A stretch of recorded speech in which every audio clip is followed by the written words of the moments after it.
Hey guys, welcome to Startups Episode 2. I'm joined by my wonderful co-host Dan, and we have an exciting guest today, Ted Dziuba, who is running for the California State Senate District 1.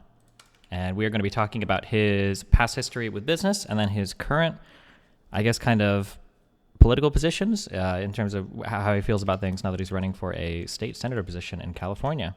Do you want to introduce yourself, Ted? Yeah. Hey, so thanks for having me on the show. I am a startup guy. I've started a handful of companies here in California, and now it's time for me to move on to something else. So I'm moving into government, and I'm running, like you said, for California State Senate District 1, which is the largest Senate district in the entire state. It's about 28,000 square miles, touches 11 counties, runs from Lake Tahoe all the way up to the Oregon border. And there are 980,000 people in the district. And it's going to be a special election coming in March. What's the special election for? So the fellow who is in the seat, also incidentally named Ted, he just won Board of Equalization, which is California's elected tax commission. And he was sworn in earlier, I guess this week, which means he resigned his Senate seat. So constitutionally, Governor Newsom has 2 weeks to declare a special election for the vacancy. Gotcha. All right. Cool. So startup guy, this is Startups podcast. We can save the latter half for political memes, I suppose. But the thing I remember you from the most is, I guess I want to say it's about a decade ago now. Is that right? Is Uncov, a very popular blog that poked fun at everything in Silicon Valley and did it in a very smart way. It was very widely read. I think, correct me if I'm wrong, but I feel like that was getting sourced more than even very large things like Valleywag and things like that at the time. Yeah, I became friends with the folks at Valleywag through Uncov. I met a bunch of them, and we would hang out, and they tried to hire me a couple of times. I said no thanks, because I didn't want to be a writer for a living. I was just doing it for fun, honestly, and it kind of took off. And you had another guy working with you there, like a Kyle or something like that, is that? Yeah, so these were two guys that I went to college with, Matt and Kyle. And concurrently with this Uncov thing, which I was doing most of the writing for it, they would chime in here and there. But the three of us were developing a AI machine learning based news recommendation service before machine learning was, popular. It went nowhere. But we've all moved on to different places. And Uncov I shut it off eventually because it just became too much to manage. I didn't want to write it anymore. Now, was Uncov like, it's kind of unfair to call it a startup, but did you have other startups before that as well, and before the machine learning thing? And how did you get into all this? I guess we should go right back to the beginning. After your college or something. So I graduated college. I got my degree in mathematics and came out to California because I knew I wanted to start a company here. During my junior year of college, I did an internship at Google, and they hired me back full time. And then I went there after I graduated, and I stayed for about a year and then quit to start this company with my two other friends who had just graduated college. They were a year behind me. Real quick, what was Uncov about? Like, what was the blog about for those that haven't heard of it or haven't read it? Yeah, it was, what I would do is I would go on to, if you guys are familiar with TechCrunch, it was like the sort of big Silicon Valley tech blog where everyone would announce their new products. I'd go on there every morning and read whatever review, whatever like oddball company, like social network for cats was being launched. And then I would just write my own review of it. And it would take, an hour and a half in the morning and just have fun and put some fun like image memes on there and just write a semi-technical review of the thing that drew a really big audience from developers in Silicon Valley because they thought it was funny. The only time where it kind of went weird was where you had like founders who were super, super type A and couldn't really take any criticism. Like they would get into it with me, and that was really cool. But most people, like almost everybody got the joke and they thought it was funny and they appreciated the exposure. I felt also like you went, it wasn't just that you made like shit memes about like, oh, it's a social network for cats. Like you went into it and like actually found the problems. Well, like basically a lot of time people are flat out lying about what their stuff did and things like that as well. Or, just went in there completely saying they have a lot of funding, and then you find out and be like, you have $100,000 of funding from your dad, type of thing. So it was interesting on that part as well. Yeah, you would get stuff like that, and a lot of it was sort of poking fun at the Silicon Valley culture, where people like patting themselves on the back for raising $20 million in venture capital, which, okay, yes, sure, that's good, and you can build your company, but it also means that you no longer have control, right? And how much equity did you give up for that? And at the time, everyone was kind of treating it like winning the lottery, and I just thought that was stupid.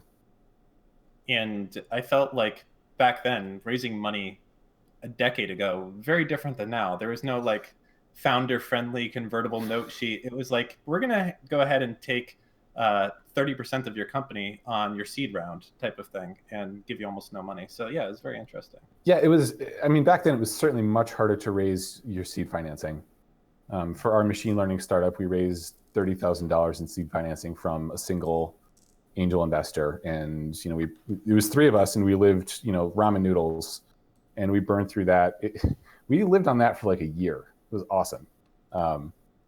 But after that was done, the Series A environment at the time was like you needed to raise $10 million or something for a Series A round, and we just weren't there. So going back to before, so tell us, you just got out of college. What's next? What's your path, and how does it lead you into doing startups? So I got out of college and I went to work at Google because I'd been an intern there my junior year. And I worked with a really great team of people. I mean, everybody at Google was really intelligent. And it was kind of nice going into meeting rooms, and I would sit down at a meeting table with other engineers on some project and realize that everybody in the room knew like 10 times more about computer science than I did. And it was like, oh man, like I'm in a different environment here. So either like step up or step out. And I used it as an opportunity to learn a whole lot of stuff about how to make production quality software and how to organize teams and how to do source control and. What and I stayed for. Oh, sorry, go ahead. Go ahead. I was going to ask, what was your background like in programming, like before all of this? Like, is this what you went to college for? Or? No, I went to college for math. Okay. I got my degree in computational mathematics. But before that, when I was in high school, myself and three other guys, over the course of 2 summers, I was like 16, we developed a electronic medical record system for one of the guys. His mother was a physician.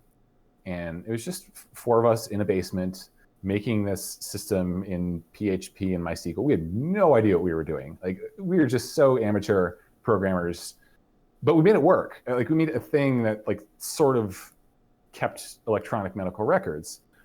And over 2 years, we developed this. And when we all went to college at the same time, we didn't have the time to keep up with it anymore. So we just put it out there and made it open source. We like GPL'd the whole thing. And it took off. It's nuts. It's called OpenEMR. And I check on it regularly. And today, there's like 200 million people in the world whose medical records are in some OpenEMR installation somewhere. And this all just sprung from this open source thing that the 4 of us made over the course of 2 summers in high school. I kind of doubt there's any of the original code still left in the code base, but still the point was there were no other like free EMR systems that were usable at the time. So ours kind of took off. Cool. Are you still like mentioned or credited with this? Why is your name not on the Wikipedia page? That's you should go. So if you go to the Wikipedia page, it mentions the little company that we started called Cinetech. And like, I think I might have a stock certificate somewhere from that company, but we ended up dissolving it a year after we went to college because we didn't want to pay the franchise taxes anymore. That's crazy, though. You created. So is this like the standard now? I mean, it certainly looks like it from looking at this page. Like, this is the standard for storing of, I guess HIPAA data. There's a bunch of commercial EMRs. Like, the big one today is called Epic, and there's another, like, Practice Fusion is another one. But as far as open source stuff, OpenEMR is still one of the more popular ones because physicians can have their own installation of it. Like, they put a server somewhere in the back room and somebody can show up and make a business out of customizing this for doctors, which a fair number of people out there do. Like, that's their job now. right? Think of it like WordPress, right? Like everyone has their own like WordPress site and installation, and like, yeah, you can get it hosted or you can get it on-prem, but you can customize it to your heart's desire. And the same is true with OpenEMR. So what was next for you after this? So you kind of abandoned this, or left it out there, I guess, to be supported by thousands of people. So where do you move on? Well, then I went to college, spent 4 years getting a degree in math. And I was actually, my junior year, I got an internship at Google, which was great. And I came out to California and did that. And I thought that was a lot of fun. And when I went back to school, towards the end of my senior year, I was waiting for the full-time offer from Google. I wasn't sure if I was going to get it. And they're like notoriously slow for offering somebody a full-time job. Like they take months to evaluate your packet. I think they still do. So at the same time that I was waiting for a response from Google, I was in the process of applying for a job at the National Security Agency, which a lot of people in our math department did. And I went through like a couple of phone calls with NSA, and the first one I thought I just completely bombed because the guy was asking me all these abstract algebra questions and quickly found the edge of what I knew about math. And I thought, man, this is a disaster. But then they called me back. They're like, hey, we want you to come down to Fort Meade to do like the polygraph test and all that stuff. But before we could schedule that, I got a FedEx envelope, which was a full-time offer from Google. So I said, you know what, like, thanks, but no thanks. I always wondered this, and you might have some clarity on this. The general public assumes, especially when you see things like television or movies, thinks the brightest and the best are just working at the NSA and the CIA. And I always think to myself, like, I really don't think that that's true, because these guys, if you were the brightest and the best, you would literally make 10 to 20 times more working in the private sector. So there's a lot of like inherent, like, oh, the government has your back. We have the best. We have the NSA has cracked this encryption 20 years ago. And it's like, I really don't think so. Like, what's your take on all that? I would say don't conflate intelligence with wealth, right? Just because somebody is super intelligent doesn't mean that they're going to make a lot of money. There are plenty of people who are incredibly intelligent who, they're not at the top 1% of income. Do you think that that's because they're content and they want to work at the NSA, or is it because there's not enough jobs for these specific types of skill sets that they have? I think like contentment is part of it, and the other part is just the different skill sets, right? You can have somebody who is just a master of like Galois field theory, which is what you need to solve these encryption problems, and like could never in a million years negotiate a term sheet with an investor or make a pitch to raise $1 million for a company, because they're very, very different skill sets. So simple raw intelligence, that only gets you so far, right? You have to be able to step outside of the things you know about the world and try new things and apply your intelligence to newer things. But that being said, the folks at the NSA are super bright. And if you're somebody who, like, it is your life stream to just do abstract algebra all day long, the NSA is really the only organization that's going to pay you to do that. Why did you, when you went to school for math, did you think you were going to get a job like working for Google or the NSA? Or like, I'm just curious because I've talked to a few math majors and careers always seem to be really weird from there, like actuarial science or sometimes computer related stuff. Or did you have a clear idea of this going in? Yeah, I didn't want to do computer science because it was a little too neckbeardy. But being a math major was. Oh, you'd be surprised, man. Like, not to hate on math majors, by the way. Sorry, incredibly chill. Okay. The like software engineering, computer science, like as neckbeard as it gets. I'm talking like wearing shorts in the wintertime neckbeards, in upstate New York. Okay. So, I knew I wanted to go into math because in high school it was hard for me, and I'm not the type to like be content with like a communications degree or something like that. Like I wanted to do something that I knew was going to be difficult. So I signed up for a math major, and it ended up working out. Yeah. I really enjoyed it. I was terrible at calculus, like absolutely terrible, until I got to the more abstract stuff like real analysis, abstract algebra. And then it sort of clicked. So where do you go from Google? How long were you there? How long were you? I was there for a year. enough to take like a handful of stock off the table, and I sold that, and I used that to sort of finance myself to do this startup thing with my two friends who had just graduated. When I was at Google, like I was having a lot of fun. I was learning a lot of things, but at the same time, this Web 2.0 thing was really heating up in Silicon Valley. And I knew I'd come out to California to start a company anyway. And having Google on your career is like, it's basically like having a master's degree, right? Like everybody kind of looks at your resume and they're like, oh, okay, like this guy might know something. For reference, around what year was this when you did your year in Google? Oh gosh, this was 2006, 2007. Okay. Yeah, it was employee number like 11,000 and change at Google. Gotcha. So, I mean, not like super rich early, but early, certainly earlier than anything recent.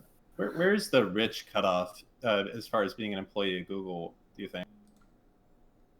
Oh gosh, I mean, anybody who was there pre-IPO for sure. Really? Okay, interesting. Yeah. How many employees did they have when they IPO'd? I have no idea. That's a good question. So I heard anecdotally that they had to hire more people before they IPO'd because their like earnings per employee was abnormally high. So they had to hire more people to kind of even it out. I don't know if that's true or not, but sort of Silicon Valley lore. So Milo, I guess Milo came after the failed machine learning thing. Is that right? Or was that the next? That was the next one. Yeah. So after the machine learning thing went sideways, I met up with. The story goes, I was working on an open source thing that Facebook put out. It was called Thrift. It was this remote procedure call mechanism that they just made open source, and they had a bunch of different language bindings. And it was very similar to something that Google has internally. So I wanted to use it externally at this machine learning startup. So I became a contributor, and I got invited to go like to Facebook HQ to like meet with a bunch of these folks for like a software development meetup. And while I was there, I met their VP of engineering, who ended up hooking me up with these two guys in Palo Alto who were doing something in shopping. That's all that I knew at the time. But I said, yeah, sure, like I'll go check it out. Why not?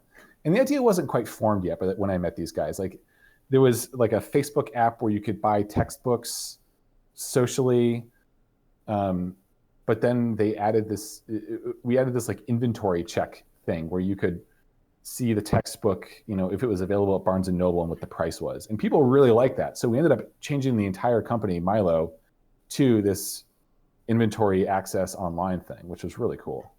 What do you mean by that exactly? So Milo was a website where you could go and search for products that were available in store around you in real time. So you could go and type in, okay, I want this particular camera, and we would show you, geolocate your IP, and show you, you know, here's all the stores, physical stores that are around you that actually have this thing in stock right now, and here's their price. So you could then go to the store and pick it up. How are you accomplishing that? Was that scraping like all the local Best Buys and seeing the zip code, or what were you doing? So to get the product data, like the titles and the pictures and the descriptions, we scraped all that stuff. And we maintained a huge library of scrapers for all these different websites. But the inventory data was harder. We had to reverse engineer their inventory systems.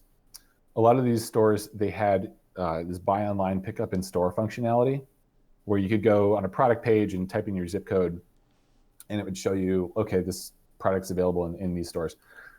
So that was actually my job. I reverse engineered every single one of those inventory systems. And we actually, in the process of doing that, we shut down, I can say this now because they're bankrupt, but we shut down Radio Shack's point of sale system nationwide for like 15 minutes by accident. Really? Yeah. Because you weren't like rate limited or some shit, or you're just scraping too much data? Or?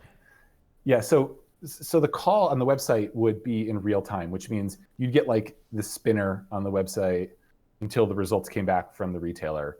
And we wanted to experiment with pre-caching all this stuff so we could just render it instantly. So we said, okay, we'll do a scrape every 24 hours. So Radio Shack, I picked them to try it with because their site responded the fastest to these inventory calls. and they had something like 100,000 SKUs. So we ran over every zip code in the country and every SKU that they had. Real quick, a SKU, that's like a unique product identifier, right? Yeah, like a UPC code, like a stock keeping unit. Gotcha. Okay. Yeah. So we ran over all their SKU numbers times all their zip codes. And this was before AWS really existed. So we leased servers in the data center in Dallas. And I got one with like 100 megabit pipe to the internet.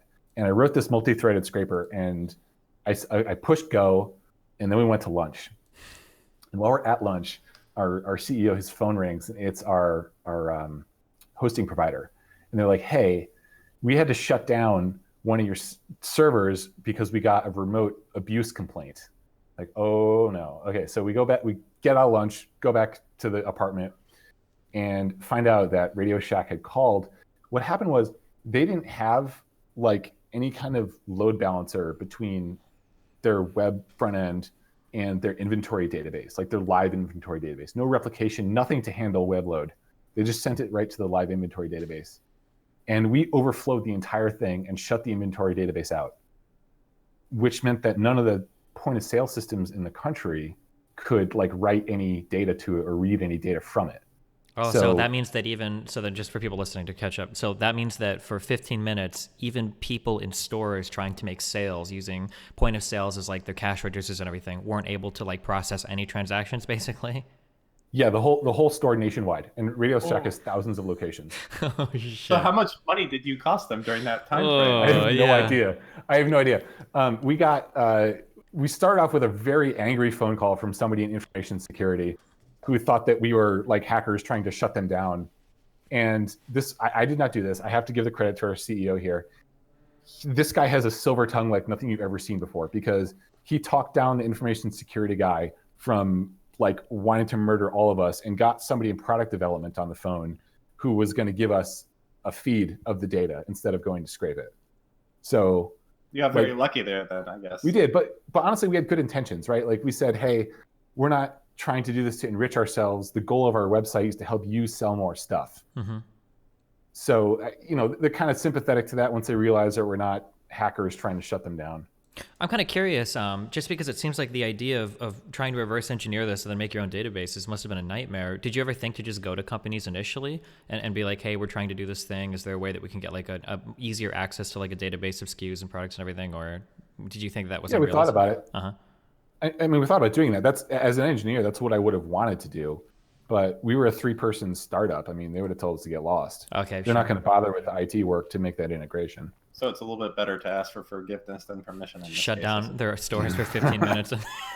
That must have been like millions of dollars, right? Over those 15 minutes, you think? I don't know. I mean, it's Radio Shack. They weren't so hot anyway. It was 10 years ago. Radio Shack was the shit back then, I think. Maybe this is one of the reasons why. Like after they started, like Radio Shack used to be cool because you could go in there and buy like transistors and like soldering iron stuff, mm-hmm. and then they just started selling cell phones. Well, there was the short period of time when cell phones first came out, where if you wanted that nice Nokia brick phone, you were going to Radio Shack because that was the only place. Yeah. It was before like AT&T and all these guys actually had their own stores. You would go to Radio Shack, yes. Exactly. Yeah. Interesting. But no, we didn't. I mean, that was scary. Yeah, we thought we were done for, but. If you have good intentions and you can convince people that you have good intentions, then good things happen to you. So you can get away with a lot. Okay, so we have the concept of it. You had created a service that let consumers see what product is available around them. So how was that going? This thing is launched now. It's launched. We had a little bit of seed capital. We had like 150K in seed money. And we ended up raising a Series A round. We raised $4 million in a Series A. And that let us expand the team and move into an actual office.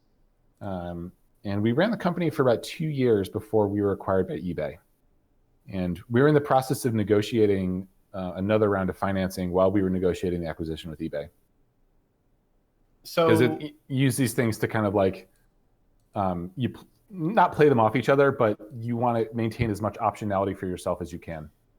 Absolutely. So what did you have for traction? Why did eBay want to buy you? Were you raking in the cash at this point, or? No, we weren't making any money.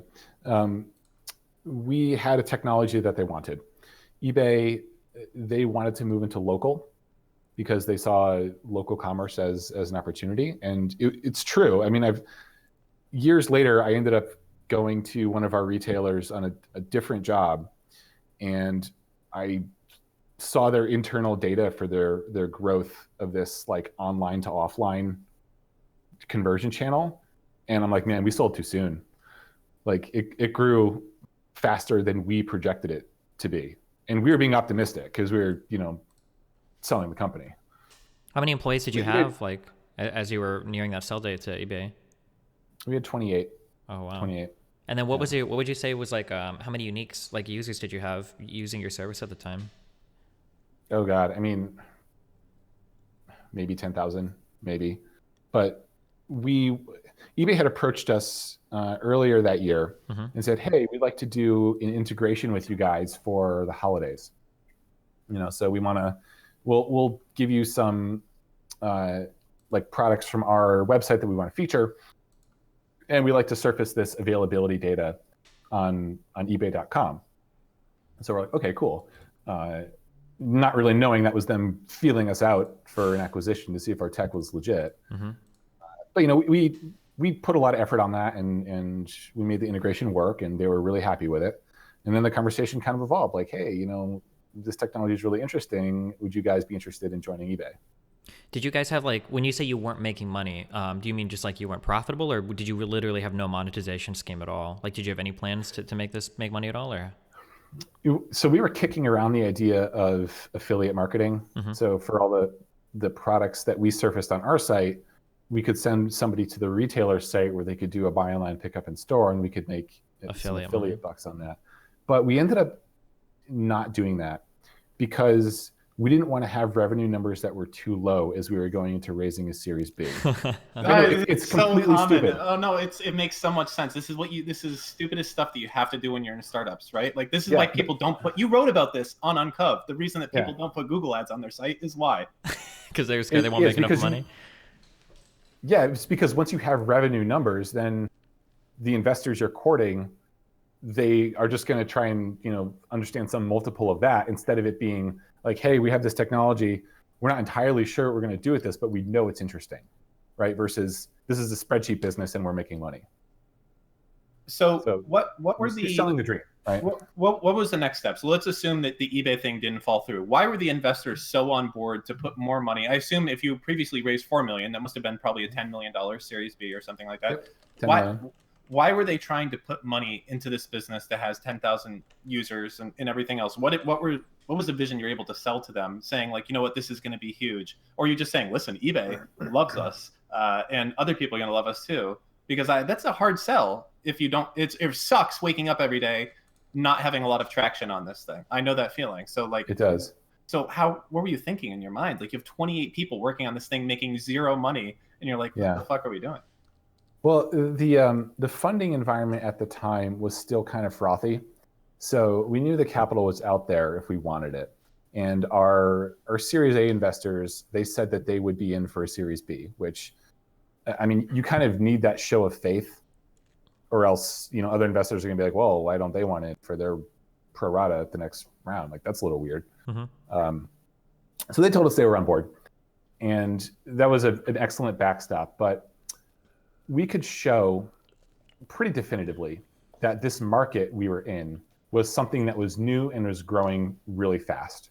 So it wasn't that important for us to be going after revenue at the time, but we had very hard data to show that the market was growing. And it, like I said, it actually ended up growing faster than we thought it was going to.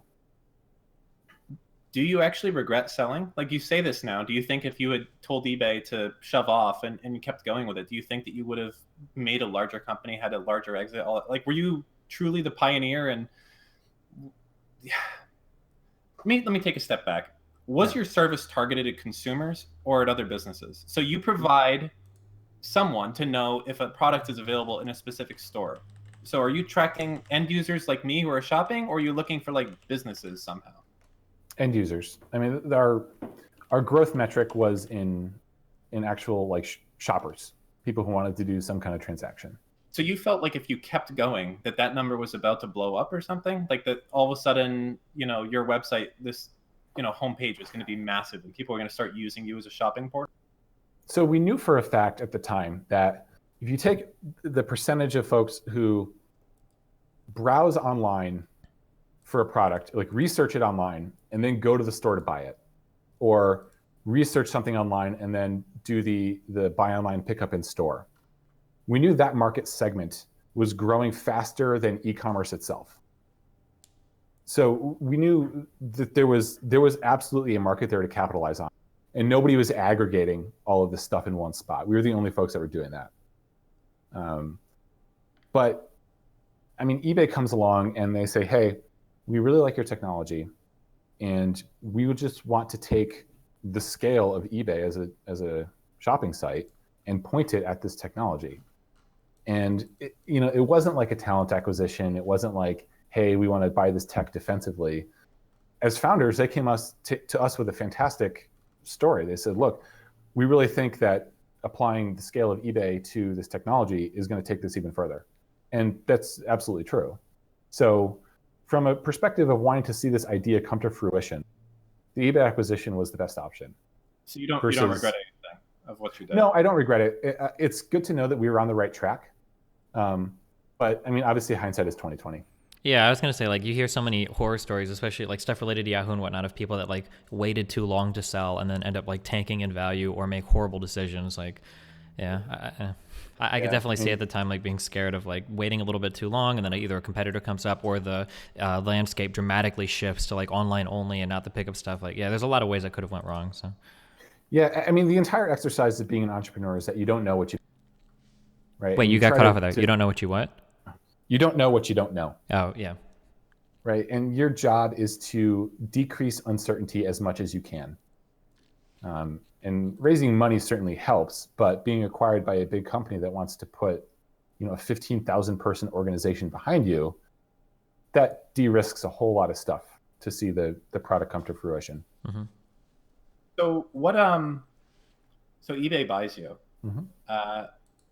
How does the integration go? Do we still see this on eBay today? And how was it working for, as you basically were the boss at your own company and going to work for, Super Megacorp? Yeah. Was your soul crushed, or did your dream? So that's a fantastic question. And I've had other entrepreneurs who are considering selling asking me the same thing. So an acquisition, if you start a company and you sell it to, a big publicly traded company, the integration is going to be what you make of it. And we knew off the bat we were going to lose about 30% of the people from our company, which is true. And they took some money off the table. We actually negotiated in our term sheet that they would vest some portion of their stock up front as soon as the sale closed, so everybody could take some money off the table, which was nice. So yeah, about 30% of the folks they left and moved on to other things. I don't know if you're able to talk, but were you required to stay on board for that acquisition for some number of years afterwards, or did you just? I was heavily incentivized to stay on board. Okay. Required, no. Okay, gotcha. But yeah, some folks around the valley call it vesting in peace. Mm-hmm. This is like the on the roof type of thing, but I guess a little bit more active, hopefully. Oh, I mean, much more active, right? Like you get there the first day, and eBay story. We get there like the first day, and they had set up all these cubicles for everybody, and we were like, hell no, like cubicles not going to work. So we call workplace resources, and we say, hey, can you guys come get these like dividing walls out of here? And they're like, no, I don't know if we can do that. It's going to be about 8 weeks before we can get to something like that. So we hang up the phone, like, okay. We go get a screwdriver. We take everything apart, and we drag all these dividers out and just put them on the lawn in front of the office where we were. And we call them back, and we're like, hey, we moved the dividers out to the lawn. Come get them if you want them. And I don't know what went on over there, but they had someone over there real quick, and we didn't hear a peep out of workplace resources for like 2 years. That's kind of ballsy for like your first day kind of doing that stuff though, no? I mean, they just got acquired. What are they going to do? Unsell them or give them? I guess. Well, but you got to, like, that's kind of a calculated calculated move for your team, right? Because you want to show that you've still got some like internal drive, right? That you're not just being assimilated into the machine, that you're here for a purpose, that they're not just buying your technology, they're buying your team too. And they're buying the character of your team. So we figure stepping on a couple of toes is not always a bad thing. Like it has a purpose for the team itself, maybe not for the rest of the company. And okay, if Workplace Resources is a little salty at us because they got to come and pick up some barriers, then okay, that's a small price to pay. So for showing solidarity. So how was it? How long did you? I assume you stayed at eBay until your vesting was done. But how was that? And did your product get integrated how you hoped it would? Yeah, it did. We had some pretty interesting integrations, because once we were at eBay, then we could call back the retailers and say, hey, we don't want to do this like scraping thing anymore. Just give us a feed of your inventory data. And then since we were calling from eBay, they picked up the phone and they were like, okay, we can do that. So the integrations got a lot easier, which meant the product scaled a whole lot better. And we were surfacing this data on ebay.com. So Best Buy was a big seller on eBay, and we enabled their buy online, pick up in store functionality on eBay through our technology. And we shipped a couple other products too, like a local integration for businesses that use QuickBooks or Microsoft Dynamics to upload their inventory data automatically to eBay. And I'm glad that we were right that putting eBay's name and scale did help the product take off a lot more, because we had so much more legitimacy calling from eBay versus calling just as a startup that nobody had really ever heard of, which let us get more data a lot easier and make the product better. So in terms of like your personal life, you guys had 28 employees and then you sell to eBay. Are you married at the time or dating anybody, or are you just still kind of hanging on your own, living the bachelor life? Yeah, I was married at the time. You were married. Is this financially, I guess, like coming into this much money, what were your thoughts in terms of like future work and everything? Was this like a big life-changing thing for you? Did you just want to carry on business as normal, or how did you kind of feel about everything? I didn't know what to think at first. It seemed kind of surreal. Yeah. The whole process of like, oh my God, like, so we started, we're eating ramen noodles, and all of a sudden, like, hey, eBay wants to buy your company for $75 million. How does your life change? And I didn't want my life to change that much. I was fortunate to have enough money then to go and buy a house in Silicon Valley, and like have a good car and a whole bunch of other stuff just to have that security. But I'm not the type to go out and buy like a Lamborghini or something like that. I got a nice motorcycle, but that's really it. Okay. But still, that's, you had two co-founders and you had an investor. It's basically at this point, fuck you money, essentially, right? Like depending on how you want to live your life moving forward, essentially, you could never work again if you wanted to. My situation, I still living in California, which is very expensive. I still did have to work for sure. It wasn't something that I could retire on, and be good, 20 years down the road. But it definitely changed my perspective on how work works, basically. Like, it's once you have a situation where you can have some freedom to go and take risks, I found myself doing a lot more of that. Can I just real quick, because everybody in the chat is going crazy. So he sold the company for $75 million, but it wasn't all your money, right? Different people have different shares of this company. It's not like you had $75 million. Yeah. Okay. No, I did not take home $75 million. Yeah. I'm sorry. A lot of people in chat don't understand that process, because a lot of people in chat are wondering how you couldn't retire on $75 million, but that's not how that works. Right? Yeah. The entire company was sold for $75 million. Different employees, different investors, all kind of have their hands in a part of that, that sale. Okay. Sorry. A lot of people seem to not understand that. No, and the co-founders, we had different equity stakes as well, and investors had the 40-ish% of the whole thing, and which is like insane for modern standards, right? Because you only did a Series A, right, at that point? Yeah, we only did a Series A, and we had advisors that had shares, and and Employees everything have like what, 20% usually with the option pool or something? Yeah, our option. Oh god, what was our option pool? I think it was like 15%. Yeah, so I Don't mean, quote me you're on that, you're but talking about before any of the founders get paid, you have like 60 or 70% of the company basically gone right away. investors always get paid first, always. Mm-hmm. Yeah. So what happens next? So you've stayed at eBay for a few years and you leave, and what are you doing now? And where's your life at that point? What do you think? Yeah, so I left eBay in 2015, and a friend of mine, a guy who we had hired at Milo to do business development, and who came with us all the way through eBay, and he did some great things at eBay.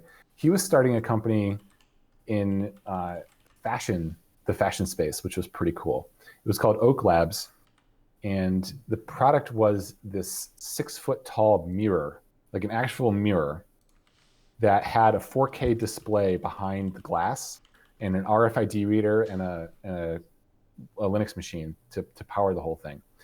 And we had this capacitive touch foil that we put over the glass that made the whole thing a giant touch screen.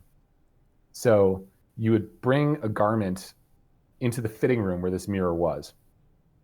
And before it activated, it just looked like a mirror because that's really what it was. But once it read the RFID tag off the garment, the screen would light up and you would see this interface that knows what you brought into the fitting room because it reads all the RFID tags. And it gives you a touch screen where you can say, okay, I like this shirt, but I want a different size, or these pants, different color, whatever. Bring me a belt to try on with these pants. And somebody on the floor gets that message. They bring you what you want to the fitting room. So by the time I left eBay, this was like just in its still kind of getting off the ground.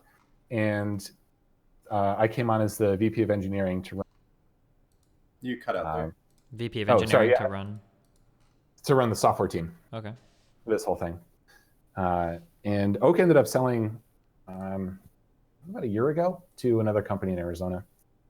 But that was one of the coolest things that I ever worked on because it's such a neat product. It was a lot of fun to do. And I got to go to all these different retailers and talk about odd retail technology, like super, super experimental stuff that they wanted to do.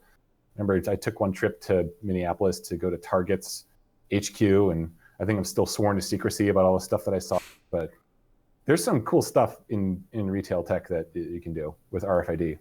Just kind of looking at the trend, I'm just kind of curious, like conceptually or like philosophically, do you have like internally like this huge desire to see tech like hardcore integrated in daily activities in ways that we wouldn't necessarily think it? Just in terms of like the RFID thing, and then even the shopping app that you did for Milo, like is this like something like internally that you really want to see, that you're excited about? Or yeah, I want to see tech integrated into activities where you don't even know it's there. Mm-hmm. Right? I think like putting an iPad on the wall in a store is stupid because it's just an iPad hanging on the wall, right? The technology shouldn't bother you to interact with it.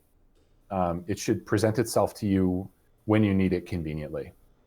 And at Oak, that's really the ethos that we had about technology, that stuff like screens on a wall or iPads on a wall is just stupid because nobody wants to interact with that because it's ugly. Mm-hmm. Right? I have an iPad at home, who cares? But something that anticipates what I need and what I'm doing, that is a better use of technology because it's actually helping you do something.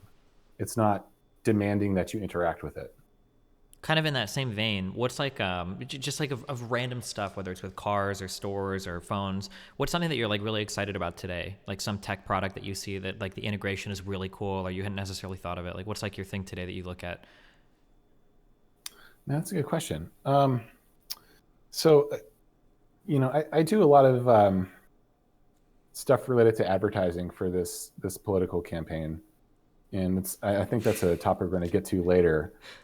You're hitting up Cambridge Analytica, or how far are we going with that? No, but simply, using technology to better understand people. Mm-hmm. That's what I'm really interested in. So, I can go to my voter file, see, these are all the registered voters, here's all extended data and so on. But you can't understand people with machine learning, right? You can show ads to them, whatever. But when it comes to having a face-to-face interaction, the machine doesn't really do you any favors. But it could, right? Like you could have machines that help you understand, here's how to better connect with people, and it's something you do as a human, if that makes any sense. Like if I go into a conversation and I know somebody is very concerned about immigration or gun control, right? That's something that I can certainly suss out as I'm talking to them. But going into a conversation with more information and being able to better connect one-on-one with a person without looking at my phone the whole time, that's something significant that I think technology has yet to tackle. And I think that they could. Interesting. Okay. So I don't like technology for technology's sake. I don't think that's useful.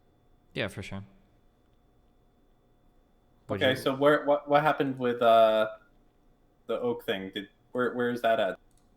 So Oak, there was a company in Arizona called Velo that makes kiosks at a huge scale, and they acquired Oak.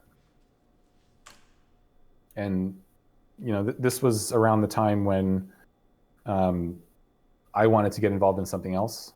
I wanted to get involved in government. So I parted ways with Oak before the acquisition. Okay. And then I assume we foray into politics, and yeah. Sure, so tell us how that pretty radical change from a startup guy who was like, you know what, let's do politics. How does that transition happen? Okay, so this story, I got to rewind for a minute. So I had a brother who died, and he's 4 years younger than me. He passed away in 2012, and he had a heart condition that nobody knew about, that was undiagnosed.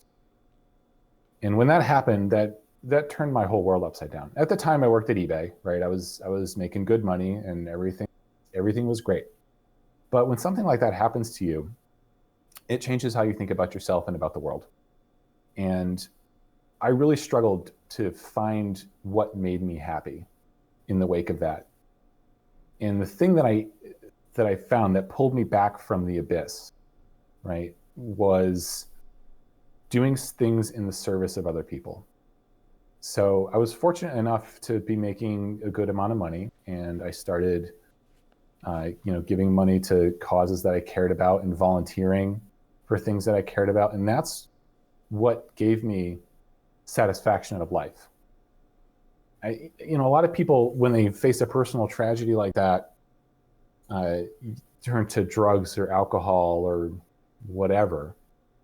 And believe me, that was an option, right? Like that's something that if you're taking an objective look at your life, like, yeah, I see why people do that. But I knew I couldn't go down that road. That wasn't me. So getting involved in being of service to other people, that's what really made me satisfied with my life. And getting into government is the natural extension. That's the way to scale that activity, right? To do things in the service of a lot of people. And a lot of them are going to disagree with you, and that's fine. You're going to catch static for it, and that's fine. But if what you really want to do is make the world a better place, then government is the place to do that, in my mind. So then from there, you just decided to, I'm sorry, I should know this. Have you been in any sort of elected office before trying to run for this, or is this the first elected office you're going for? The first. Okay. I hold an appointed office right now. I'm a planning commissioner for the city of Placerville, where I live. But it's not a policy setting position. Sure. But it is a good way to be involved in the community. So I guess we should talk about some of the things that you want to see change. So you're running under the Republican ticket, obviously. And so what are some of the things that you see, at least in California politics, that you don't like, and we'll start debating about it? Sure. Well, immigration is a hot topic, right? I mean, that's if you look at what is dominating the news right now, you hear a lot about illegal immigration.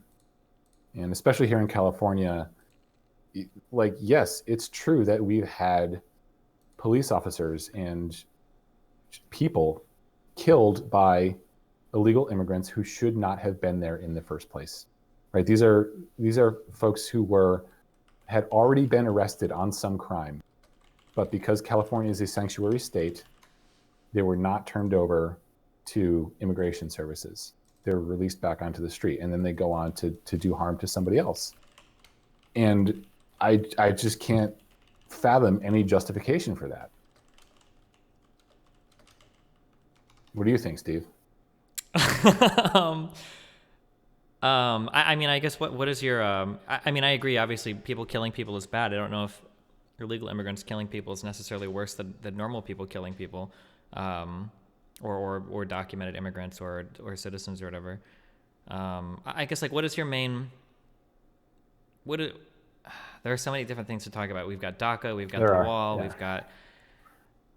Well, okay, so California focus, we could talk about the sanctuary. Mm-hmm. Right, that's a law on the books that says that local law enforcement in California cannot cooperate with immigration. Sure. Right, if they arrest somebody for a crime, mm-hmm. and that person is here illegally, then they are forbidden from turning them over to immigration to be deported. Now, that's stupid. And there's a lot of counties in California that have very cleverly opted out of the sanctuary state. I live in one of them, El Dorado County. And the way we've opted out of this is our sheriff and our district attorney have made the list of people in jail and their release dates public information, which is not that, they call immigration and say, hey, we picked this guy up, like, come get him. It's, here's a list of people, and immigration can watch that and identify the people who are here illegally, and then when they're released, come get them and deport them. So kind of like a Milo for illegal immigrants, basically, with the service ready to be made. If you want to call it that. I guess, like, on a broader scope, I mean, like, what do you think should change about immigration in the United States in general? Because, I mean, talking about illegal immigration, especially with Republicans, no offense, is usually really frustrating because it seems like a lot of the things on the table are wholly unrealistic. So things like we're going to deport 13 million people, or things that are, in my opinion, just not self-serving, like rolling back DACA and deporting all of those children. What's, like, I guess, like, from a broader perspective, how would you want to see immigration changed in the United States? Look, I think legal immigration is a fantastic thing. I'm a third generation American. That's how I came to. Sure. My grandfather came here legally from Poland. Do you really think it's that fantastic? Because it seems like in order to get here from some places, you're literally on, like, a decade-long waiting list. It seems like legal immigration is pretty messed up in the U.S. unless you're, like, of exceptional financial background at the moment. It depends on the avenue in which you come in. I mean, people seek asylum, and there's different numbers of people that come in from different countries. But the point is that legal immigration is a way of self-selection. This is a way that people who genuinely want to come to the United States and to seek the American dream can show and demonstrate that that's what they want to do and that they have the wherewithal to do it.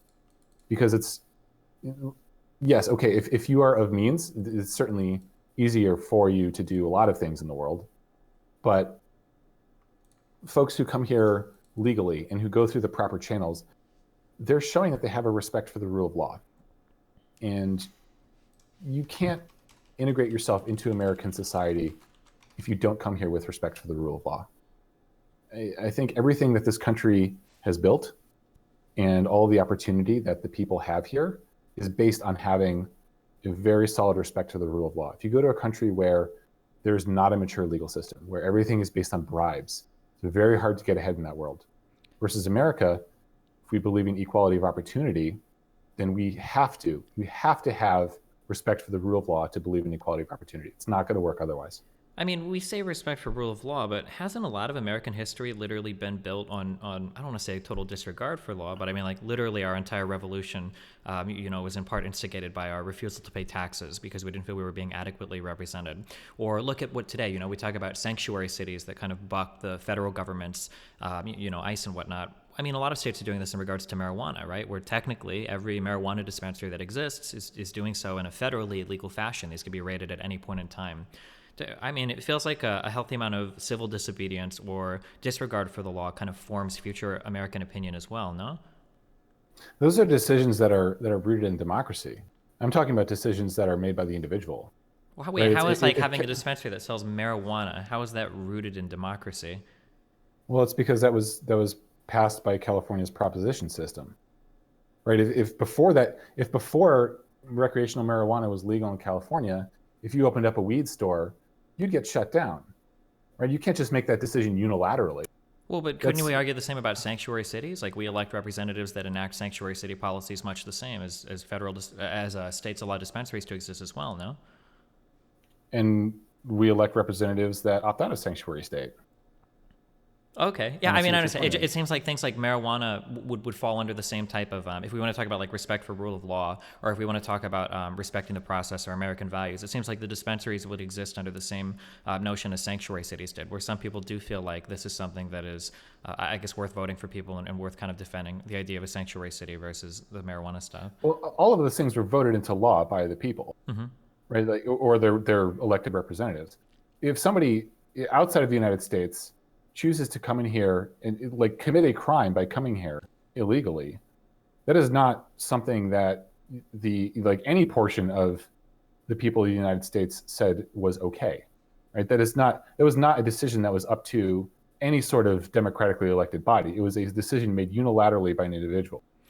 I mean, and if an individual doesn't have that kind of respect for rule of law, they're not going to be a good American. Okay, firstly, that's a huge jump. I don't know if I would necessarily agree with that. But I mean, like, a lot of Americans seem to support things like DACA or seem to support the idea of sanctuary cities, which seems to show there's a support, at least among some Americans, for keeping people that have made it to this country here to work and whatnot. Your point being?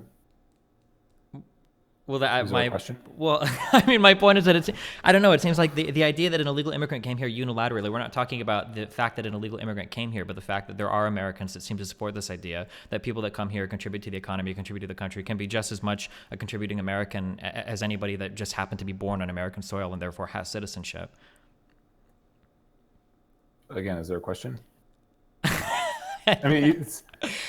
Like the problem is, so I hear people retreat behind this idea of rule of law a lot, which this seems like a very vacuous position to take because one, a lot of America is literally founded. I mean, we've had civil wars in the past. It's literally founded on the bucking of rule of law. The whole civil rights movement, people getting married illegally as homosexuals until the Supreme Court passes gay marriage, people selling marijuana and then opening dispensaries, and then these. So like, there's a lot of American history that's rooted in this being against what the current law is, and then the laws kind of change to accompany the will of the people, and it seems like with illegal immigration, we've also made kind of pushes in that way as well, right? Reagan himself was pro-amnesty for certain groups of people. We've got DACA that helps get children that are here federally filed so that we can keep track of them. And now we've got people supporting things like sanctuary cities. So when you have a lot of Americans pushing for kind of integrating illegal or undocumented immigrants more into American life, and there's actual public support for it, to back up and say, well, this is wrong because of rule of law, that seems like a vacuous position that needs more supporting arguments for it, I guess. It just doesn't seem very satisfying for me to hear that. If somebody came up to you on the street and put a gun in your face and took your wallet, would you call them a patriot? No, but I mean, an American citizen can do that. They don't have to be an illegal immigrant to do that. I mean, like if my child was killed by a documented person rather than an undocumented person, I don't think I'm necessarily going to have more outrage that they were killed by an undocumented person. Like, or if I own a business, and I have the ability to hire undocumented workers versus not even being able to open a business because I have no workers to hire. I mean, it seems like there's a lot of these issues are more complicated than just some illegals come over and commit crimes, which they do. I mean, everybody commits crimes. Like, what is the actual crime statistics of illegal immigrants versus citizens? Do we have that? I don't know, but I think Steve is backing himself into a corner here because if you don't see that somebody is, if you don't think that somebody's a patriot for sticking a gun in your face and taking your wallet, how can you call it disrespect for the rule of law and American virtue? Well, because disrespect for rule of law can mean a lot of things. Like somebody, jaywalking is disrespecting rule. I'm going to go out on a limb here, and I'm going to say I disrespect rule of law a lot when I drive. I speed. However, somebody that is like the head of Enron and is defrauding like investors and shit also disrespects the rule of law. I don't think that all of this can fall under the same blanket. Much the same way that an illegal immigrant that comes here illegally, disrespects our immigration rule of law, is going to be a lot different than an illegal immigrant that comes here and like rapes and murders someone. I don't think that these things all fall under the same blanket. I don't think you think that either. Do you think that having a national respect for the rule of law makes America a better place? No, I don't think so. Not necessarily. I mean, having respect for rule of law is probably good, but I mean, a lot of countries have respect for rule of law. I don't think America is exceptional in those regards. Well, I think you should try living in a country that doesn't have respect for rule of law, and Let's see how that works out. Well, wait. Firstly, I mean, I guess when I think of like my success for America, my goal isn't to compare America to like a country that is like in literal turmoil. Like, do you want me to? Do we go to like sub-Saharan Africa or some South American countries to find like these aren't the countries that I usually think of. Like, well, at least we're doing better than them, so America's better in this regard. Like, I would rather compare myself to like Western European countries and whatnot that all seem to follow laws pretty well and operate and function pretty well. The point is the ethos of what it means to be an American, right? What does it mean to be an American to you, Steve? I'm an incredibly anti-culture, anti-naturalist, nationalist. So I don't even have a good answer for this one. I mean, I guess if you're such a man without a country, how are you so involved in national politics? Because politics, under the umbrella of politics, is our people, and people are things that I'm very interested in. I guess people as a whole, yeah. Yeah, right, but you can do that anywhere. Do what? Real quick, I want to, before we go too deep in this, because we spent a good amount of time in this, let's go into just a little bit of a hot topic thing right now. So wait, why would we move off of this topic though? No, we're still on immigration. He's trying to move the conversation along. I want to get into the next segment of immigration here, which is the wall. So where do you stand on the wall, knowing that right now we do have roughly a fence on large portions of the border? And do you think that adding whatever it is, 15 or 20 or 50 feet wall that Trump's suggesting, do you think that it's going to have, should we be funding this? Is it actually, is it worth doing, basically? I think the Democrats are throwing a hissy fit. I think it's embarrassing for them. Right? You have Pelosi and Schumer up there like mom and dad who just caught you sneaking in after curfew. And they're complaining about spending $5 billion on a wall to keep illegal immigrants out. I mean, do you know what Congress spends $5 billion on? Right? California alone. Today we have a $21.5 billion tax surplus, right? And they're throwing up barriers, excuse the pun, about a $5 billion wall for border security. That's just ridiculous. I mean, it's probably more the messaging of the wall itself. I mean, like, first of all, the idea that the wall would even do anything to alleviate any of these problems is already contentious. And then the fact that, I mean, Trump is kind of holding the functioning of the government hostage for getting funding for the wall as well. I think it's kind of weird to say that the Democrats are the ones throwing a hissy fit over it. Well, I mean, in a government with an executive branch and a bicameral legislature, you can't exactly point the finger side to say this side is holding things up because it takes both to pass a law. So I mean, putting the square on President Trump is pretty disingenuous. I mean, there were times where Pence himself walked to Congress with a deal that Trump later backed out on because there wasn't funding for the wall. I think everybody's ready to move along with the government funding and everything, except for the fact that we're kind of having a discussion over this wall. Like, don't you think that's a debate that could come at a later point in time rather than literally holding the funding of the government hostage to get this thing passed? I think that assertion is completely absent of any understanding of how government works. Well, I would say this. You can't just do it later. I feel like there's a fundamental failure on the part of the Democrats right now. Is the Democrats know that Trump right now he's now in the longest government shutdown that we've ever had, and he's desperate to get this wall, which, in the realistic is not a grand scheme of things, having $5 billion and all this type of stuff. And it's you have the Democrats in a position right now to demand so much, and instead they're just taking the line of we're not going to negotiate whatsoever. So I do think it's a failure on part of the Democrats, knowing how much Trump wants us right now, not to go and demand a bunch of shit to get it done and actually close the deal. So I don't. Well, it's not a failure on the Democrats because right now it's Trump's shutdown. Like right now it's playing bad for him from a political point of view. So I mean, technically the Democrats should draw it out as long as possible for political purposes. Well, no, because I do feel though that Democrats, we have to assume that the government's going to reopen eventually. Would the Democrats not just be like, it is $5 billion. They just don't want Trump to have a win. I mean, that's the main reason. Well, it would play bad for their constituents as well to literally approve funding for the wall that all of them are like symbolically opposed to. I mean, to a certain extent, though. Like that's how this game works. No, well, that's not how the game should work. Is shutting down the government because you can't fund your baby project on the border that you promised, all of your people at the rallies when your own party stands against you on it. I don't think that should be how politics works. I don't know. You could point that back to the Democrats and say shutting down the government because you don't want to do something that the president was elected to do. Like, that's just as stupid. I mean, you keep pointing it at the Democrats while ignoring the fact that the Democrats and the Republicans had deals on the table that they had signed that Trump rejected because he listens to people on Fox and Friends. I mean, like, we're literally sitting at a single issue right now for why the budget isn't passed, and it's because of an election promise that Trump himself made that a lot of Republicans themselves stand against. I don't see how you can pin the blame on that when Republicans themselves stand against Trump on this. I don't see how you can pin the blame on that on Democrats. I think you need to come with more information, like more facts to say that Republicans stand against it. But I mean, the fact of the matter is the Democrats are standing in the way and they are not passing the budget that the president wants. So whose fault is it that the government is shut down? Wait, are you ignoring you point the finger either way? I mean, Trump literally rejected shutdown deals that Republicans negotiated with Democrats. Like, there are deals on the table that these parties both negotiated with, and Trump on his own unilaterally, like, shut down these deals.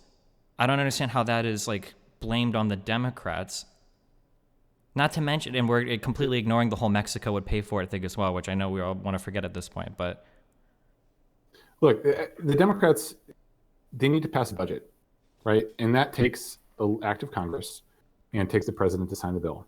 They both have to agree on something, right? So when two parties disagree about something, you can't say it's one of their fault. But you can, because it's Trump that is disagreeing on it. I don't understand how we disagree with this. Like, Republicans and Democrats had reached deals. McConnell wouldn't even hold a vote right now on this legislation going to Congress. I'm not sure if they're at veto proof yet right now for the bills that they could pass in terms of the budget, but this is literally like a Trump on his own thing. I'm not even blaming the Republicans on this one. And even Trump himself has even come out on media saying that he will own the shutdown. So, like, if Trump wants to own the shutdown, if Republicans and Democrats have agreed on legislation that Trump won't pass, I don't see how in any world this can be blamed on the Democrats. Because they're not the ones passing the bill. Right? I mean, no, they did, though. Trump did it. No, it didn't. There's no budget. It hasn't happened yet. But there was a budget that the Republicans and the Democrats agreed on, and Trump shot it down because Trump wants to veto it. Because he doesn't like what's in it. That's the power. Because there's not funding for the wall. Yes, welcome to voter mandate, Steve. Like, that's how America works. That's not how America works, which is evidenced by the fact that this is the longest shutdown that has ever occurred in the history of the American government. How can you say this is how things work when we are literally at a one-off event that has never occurred before in U.S. history? What do you mean? It works because this is what's happening. I mean, this is how our government functions. Okay, well, I mean, like, by definition, we're not functioning right now because there's literally, like, however many millions of federal employees that aren't getting paid right now because it's not working. They'll get their back pay when they're rehired, when the government comes back online. Wait. We say back pay. Well, 80% of Americans live paycheck to paycheck. I mean, I don't know how many federal employees are, but, like, back pay isn't enough for some people. And there are some people that aren't working at all right now who I don't know if they'll get back pay or not. I mean, I don't know. That seems like a pretty rude statement to say, like, oh, well, you know, in about a month you'll get a paycheck, when a lot of people are tapping credit cards and whatnot to pay rent. Is there a question? I guess I'm looking for a little bit of empathy that I guess somebody that is a multimillionaire doesn't have for, like, an average working American right now. The idea that you have a Trump that unilaterally has shut down the government, which he has because Republicans and Democrats have agreed on legislation that Trump unilaterally has shut down, to say that federal employees, if I extrapolate from American populations, 80% of whom are living paycheck to paycheck, who are tapping out credit cards, family members, or loans to pay for their rent, to tell these people that, oh, you'll just get paid in a month maybe, or two, whenever we pass things, I don't know, that just comes off as a little heartless to me, I guess. Steve, I've lived on ramen noodles. All right. I know what it's like to not have the money to pay the rent. I know what it's like to wonder, you know, what's going to happen next month. Am I going to be able to pay off this credit card debt? So saying that I don't have empathy for people in this situation, I mean, I don't know where you come up with that. Well, because you just told people that might not get paid for a month will get paid eventually. That's a really big deal. No, you're making it out like they're out on their ass. I'm saying they're going to. I mean, if you haven't gotten paid for a month, you kind of are out on your ass. I mean, isn't that the definition of not getting paid?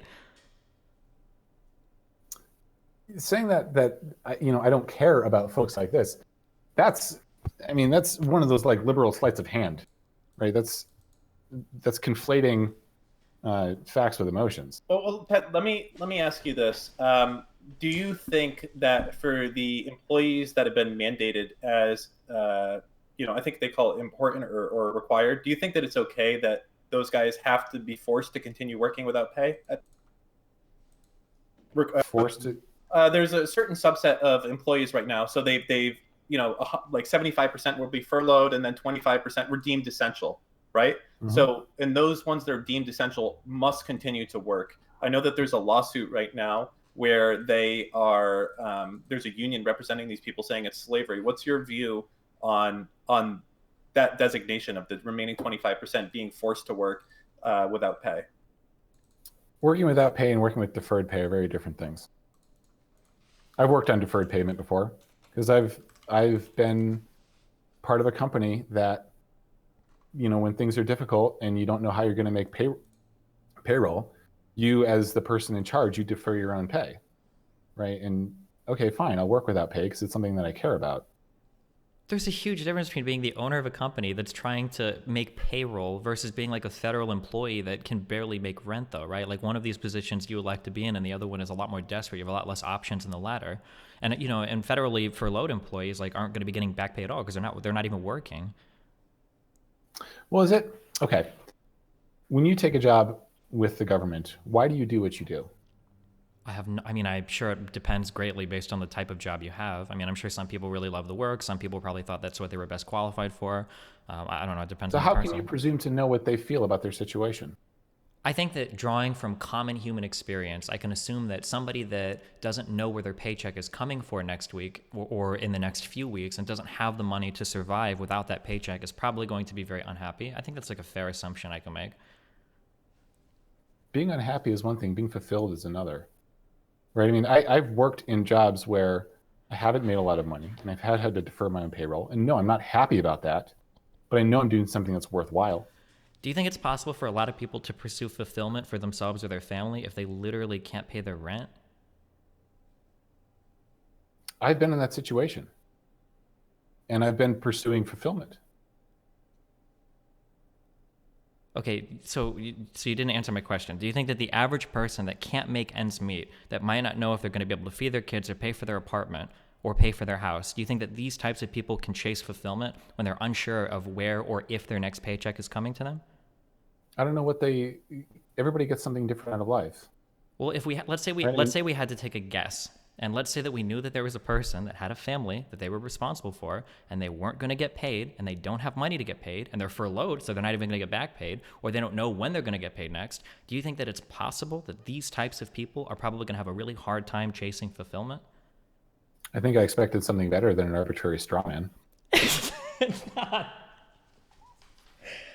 No, because you see what you're doing here, Steve, is that you're defining where the goalposts are and you're constantly, right? Like, again, I've seen this tactic before in political debate, and it's just cheating, honestly. I don't think it's cheating for me to... I can make up easily as arbitrary a situation. We don't have to make it up. This is a real situation that millions of Americans are facing right now. That we don't have to make anything up. There are Americans that work for the federal government that is being held up by funding unilaterally by We're not even talking about Americans that aren't getting tax refunds right now because the IRS is working with like 12% of their staff or whatnot. I mean, I don't know. I guess it just seems like really, really heartless to just say like, it's just money. Who cares? When a lot of people desperately need this to survive, to make ends meet, to get by from month to month, not because they're trying to make payroll for a multi-million-dollar company, but because like this is the money they need to buy food every day or pay for their mortgage or pay for their rent. Steve, when was the last time you lived off of ramen noodles? When I was 21, I was homeless for a couple weeks. And then I was a carpet cleaner who was in the process of losing his house when I was about 20 to 21. Before I got into streaming. I got incredibly lucky and I stumbled into streaming.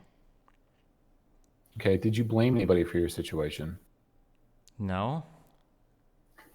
Did you feel like you made it out on your own? Absolutely not. Nobody makes it out on their own. Did you feel satisfied with your outcome? Maybe you weren't happy, but you felt like you had some satisfaction with life. When I was living paycheck to paycheck in the process of losing my house, no, I wasn't very happy. I felt fucking miserable. I mean, it was horrible. Okay, but once you figured your situation out, was that satisfying to you? Yeah, once I did, sure. Okay, that's the guarantee of America. That's absolutely not a guarantee of America. What do you mean? There are people that live poor their entire lives. The guarantee of America is the pursuit of happiness. You're not guaranteed in America to be able to pursue that. Are you joking? Like, that's literally in the Declaration of Independence. The Declaration of Independence doesn't ensure that you have enough money to properly pay your bills or not, No, or that you have absolutely access to health care, or that, like... ensures you the pursuit of happiness. No, it doesn't. It's written in there in the text, but that doesn't mean you actually have the ability to do it. You might get killed when you're 9 years old. You might be... I mean, there's like a million different things that can prevent you from doing that. The Constitution doesn't allow you to pursue happiness. You can listen to yourself? Yeah, quite often, unfortunately. It's there in the text, but it's not. Like, no, it's there in the text, but it's not guaranteed. Just because the pursuit of happiness is written into the Constitution doesn't mean that you're guaranteed the ability to pursue that in American life. That's an incredibly one-dimensional reading of existence. So you don't think that America is a place where people are allowed the pursuit of happiness? I think that there are certain types of people in America that absolutely can pursue happiness, but I think that there are other types of people that have a much harder time doing it. Can they pursue happiness? I mean, some people can, yeah. Some people... Who can't? I mean, who has no ability to pursue happiness in this country? It's not a matter of having no ability to. It's the fact that some people have to work so much harder for it than others do. That's what pursuit is. That is literally definition of pursuit, is work towards something. And what, like, do you expect everyone to have, like, you know, some equal outcome, right? Is you want to... I've never in my life have I ever referenced equal outcome, but it would be nice if you got like some sort of This is exactly what you're describing, though. No, I'm not at all describing equal outcome. What I'm talking about right now is opportunity. The fact that somebody could be born into a very wealthy family and maybe have the option to pursue a math major in college versus somebody that literally doesn't even have the opportunity to attend higher education doesn't feel like equality of opportunity to me. I haven't referred to outcome a single time. I don't think everybody in America should be a millionaire, but you're insane if you think that everybody is born with the same opportunities or the same ability to pursue things in life that everybody else is. That's insane. People have different advantages in life. Absolutely. I mean, there are advantages that you're born with. Right. Family money certainly is helpful. Mm-hmm. And, you know, I borrowed every dollar I used to go to school and I paid it back. So, let's talk about one of the bigger differentiators when it comes to money, which is healthcare. So healthcare right now, if you're wealthy, you don't really worry about it too much. You can get it through your job. You can get it from, you can pay for it yourself, but, a lot of poorer people can't do it. I mean, obviously everyone poor can go into an emergency room. You're not going to die, but what's your view kind of on, I guess you could say single payer, if you will? It's stupid. So what about it? Single payer is just dumb. All because wait. Why is single payer? Why is single payer stupid? Because there's no room for innovation. How does every other any incentive to innovate? How does single payer? Firstly, that's not how innovation works. Secondly, how does any other country in the Western world function if they have single payer healthcare? Look, Steve, the point is when you have single payer healthcare, that is the point. I mean, it works. Why wouldn't we use it? It's really expensive. You have any idea what it costs to have the government pay for everyone's healthcare? I actually have a really good idea of what it costs. Did you know that America pays twice as much as like the next country for our healthcare overall, and we don't get anything for it? I mean, it's not like we don't get anything for it. Really, anything except all major drug discovery. First of all, that's mostly private companies that are doing that. That's not like And when I say don't get anything for it, what I mean is like our healthcare outcomes aren't better than other countries. In some cases, our healthcare outcomes are worse than other countries. We pay twice as much as the next country for all of our healthcare spending, even as a percentage of GDP, and it doesn't seem like we're getting the healthcare outcomes that you would expect for a country that spends as much money as we do on it. What healthcare outcomes do you want? Better child mortality, better infant mortality rates in hospitals, better cancer survival rates. But I mean, I don't know, like by any metric, cardiovascular disease survival rates, by any metric, the United States is either on par or worse with other countries that all use single-payer healthcare systems and all spend half as much or less than us. So why is healthcare expensive here?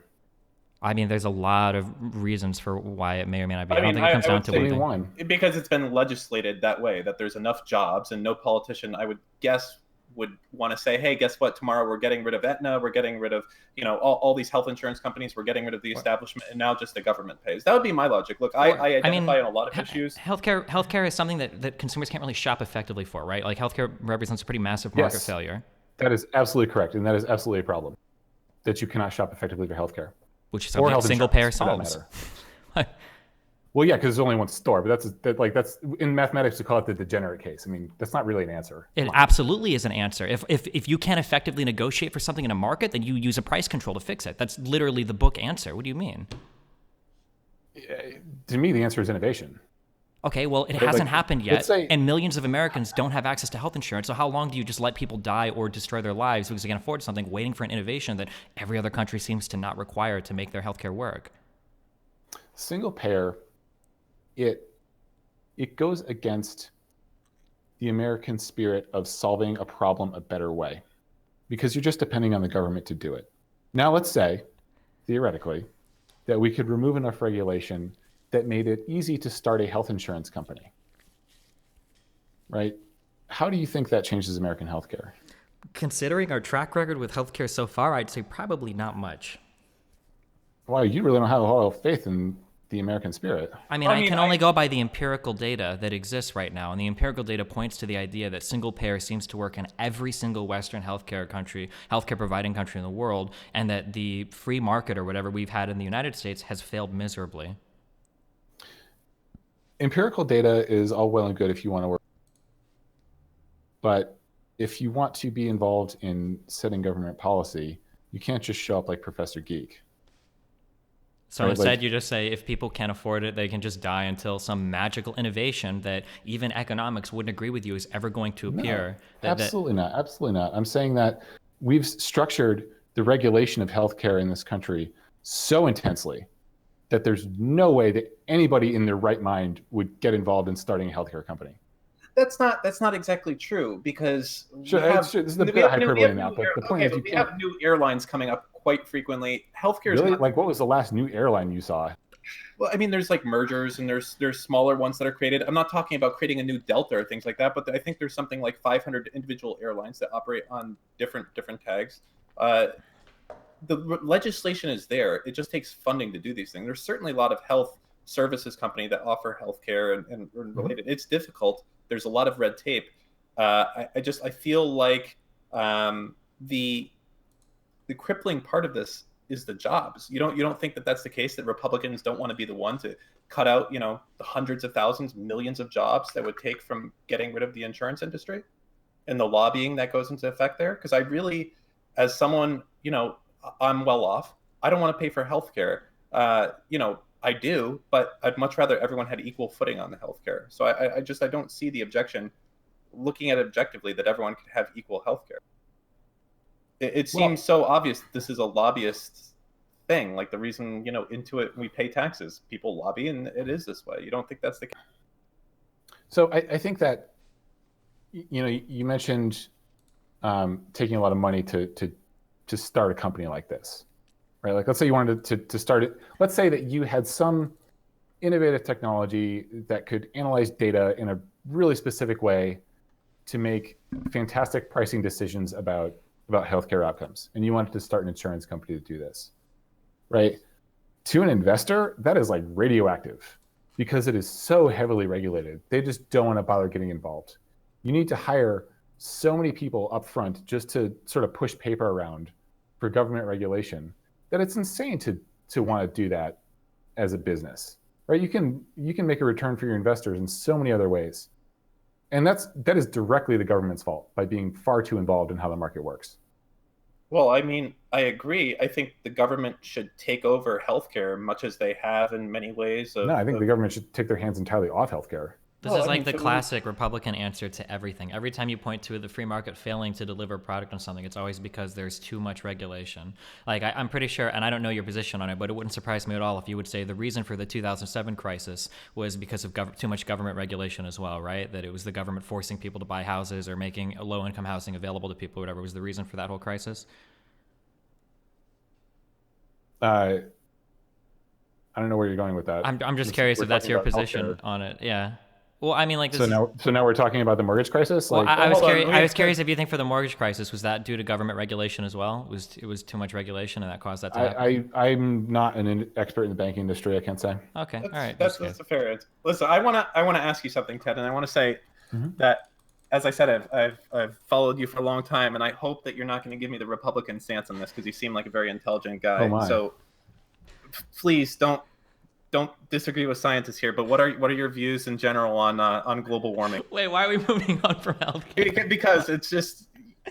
Well, like this is like the healthcare thing is really important. Like I don't know, like it's really disconcerting to me that the United States spends so much on healthcare. We get so little for it. Our outcomes are not comparable with any other country, especially when you consider what we spend. Every other country uses single payer, and it all seems to be wildly successful in terms of how much they spend in their healthcare outcomes. And then in the United States, when you even suggest we try it, like the answer that a lot of Republicans will give is, who cares? Let a bunch of people die, and maybe we'll innovate something in the meantime. Like that just seems like an insane answer to me. Healthcare via Medicare. We do what?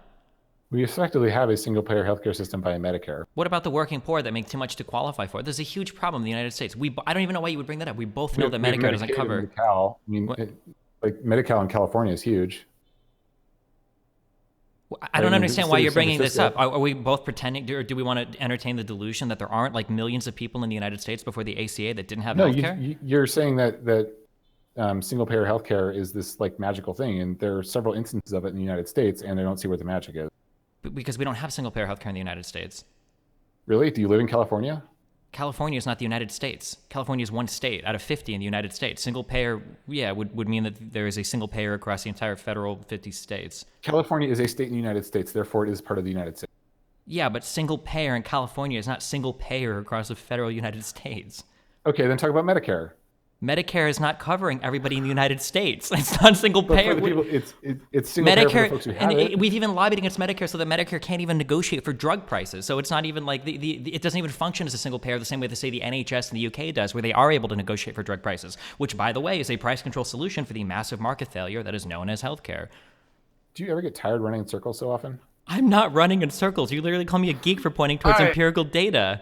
Listen, I mean, no, Dan, no. Like this is like a really big thing. Like there are people that literally have their lives ruined in the United States because they can't afford health insurance payments, or because they go bankrupt because even if they have insurance, they end up going bankrupt trying to pay for health insurance, and like to be fed the answer, well, we just need to wait for some innovation, while every other country seems to have figured. This is like America's huge problem. We fight over things that every other country just figured out. Like, why are we even fighting over healthcare? Single payer works. It works in every other country that tries it. Why are we still wasting money on it? Okay, so you don't like Medi-Cal as single payer because reasons. You don't like Medicare as single payer because it's not available to everybody. Like, you're going nowhere with this. What if we went towards single payer? What do you need to qualify for Medi-Cal? Does it have the same problems that Medicare has? Medi-Cal is California's Medicaid system. You follow me? Medi-Cal is for what? I'm sorry, your thing cut out. Okay. Medi-Cal is California's Medicaid system. Okay. Right? It is how poor people get insurance in California. Sure. So in looking this up, if you qualify for Medi-Cal. Yeah. So in looking this up, the eligibility criteria to apply for Medi-Cal is you have to be 65 or older. So this isn't. Medi-Cal? What are the eligibility criteria to apply for Medi-Cal? I'm looking up. This is on insurebuy.com. Maybe this isn't correct, but. Medi-Cal is available to low-income people. Okay, hold on. Let me see if I can find.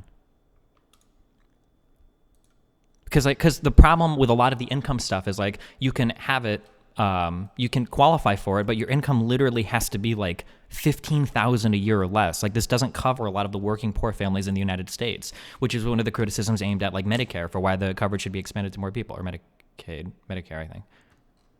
Again, the goalposts keep on moving. No, they're not. This is my goalpost the entire time. Was that healthcare should be made available and affordable to everybody in the United States, or provided by the government via single payer.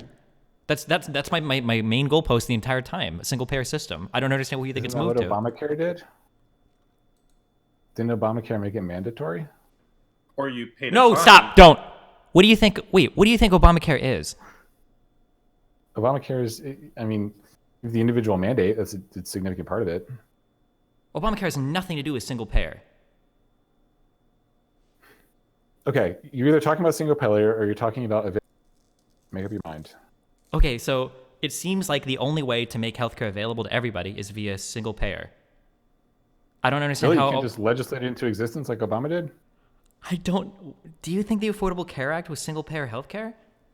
No, I'm not saying it's single payer healthcare. I'm saying it's healthcare for all.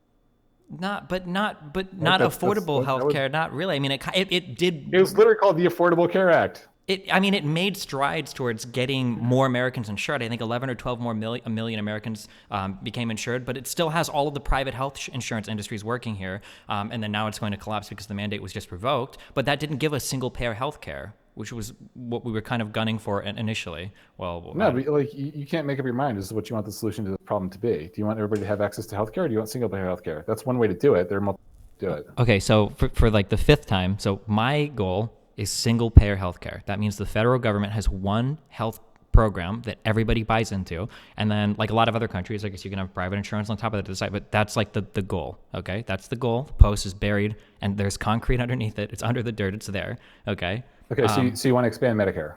Yeah, expanded Medicare seems to be a popular thing that pulls well with both parties. Yeah, like a Medicare for all. Probably a lot of money, but I would imagine. Where does that money come from? I mean, it would have to come from taxpayers, I imagine. It's how we fund most government programs. Well, I mean, depending on what members of Congress you listen to, you could just pay for it. What do you mean you could just pay for it? I'm talking about Ocasio-Cortez. Wait, but what do you mean when you say you could just pay for it? Who is you?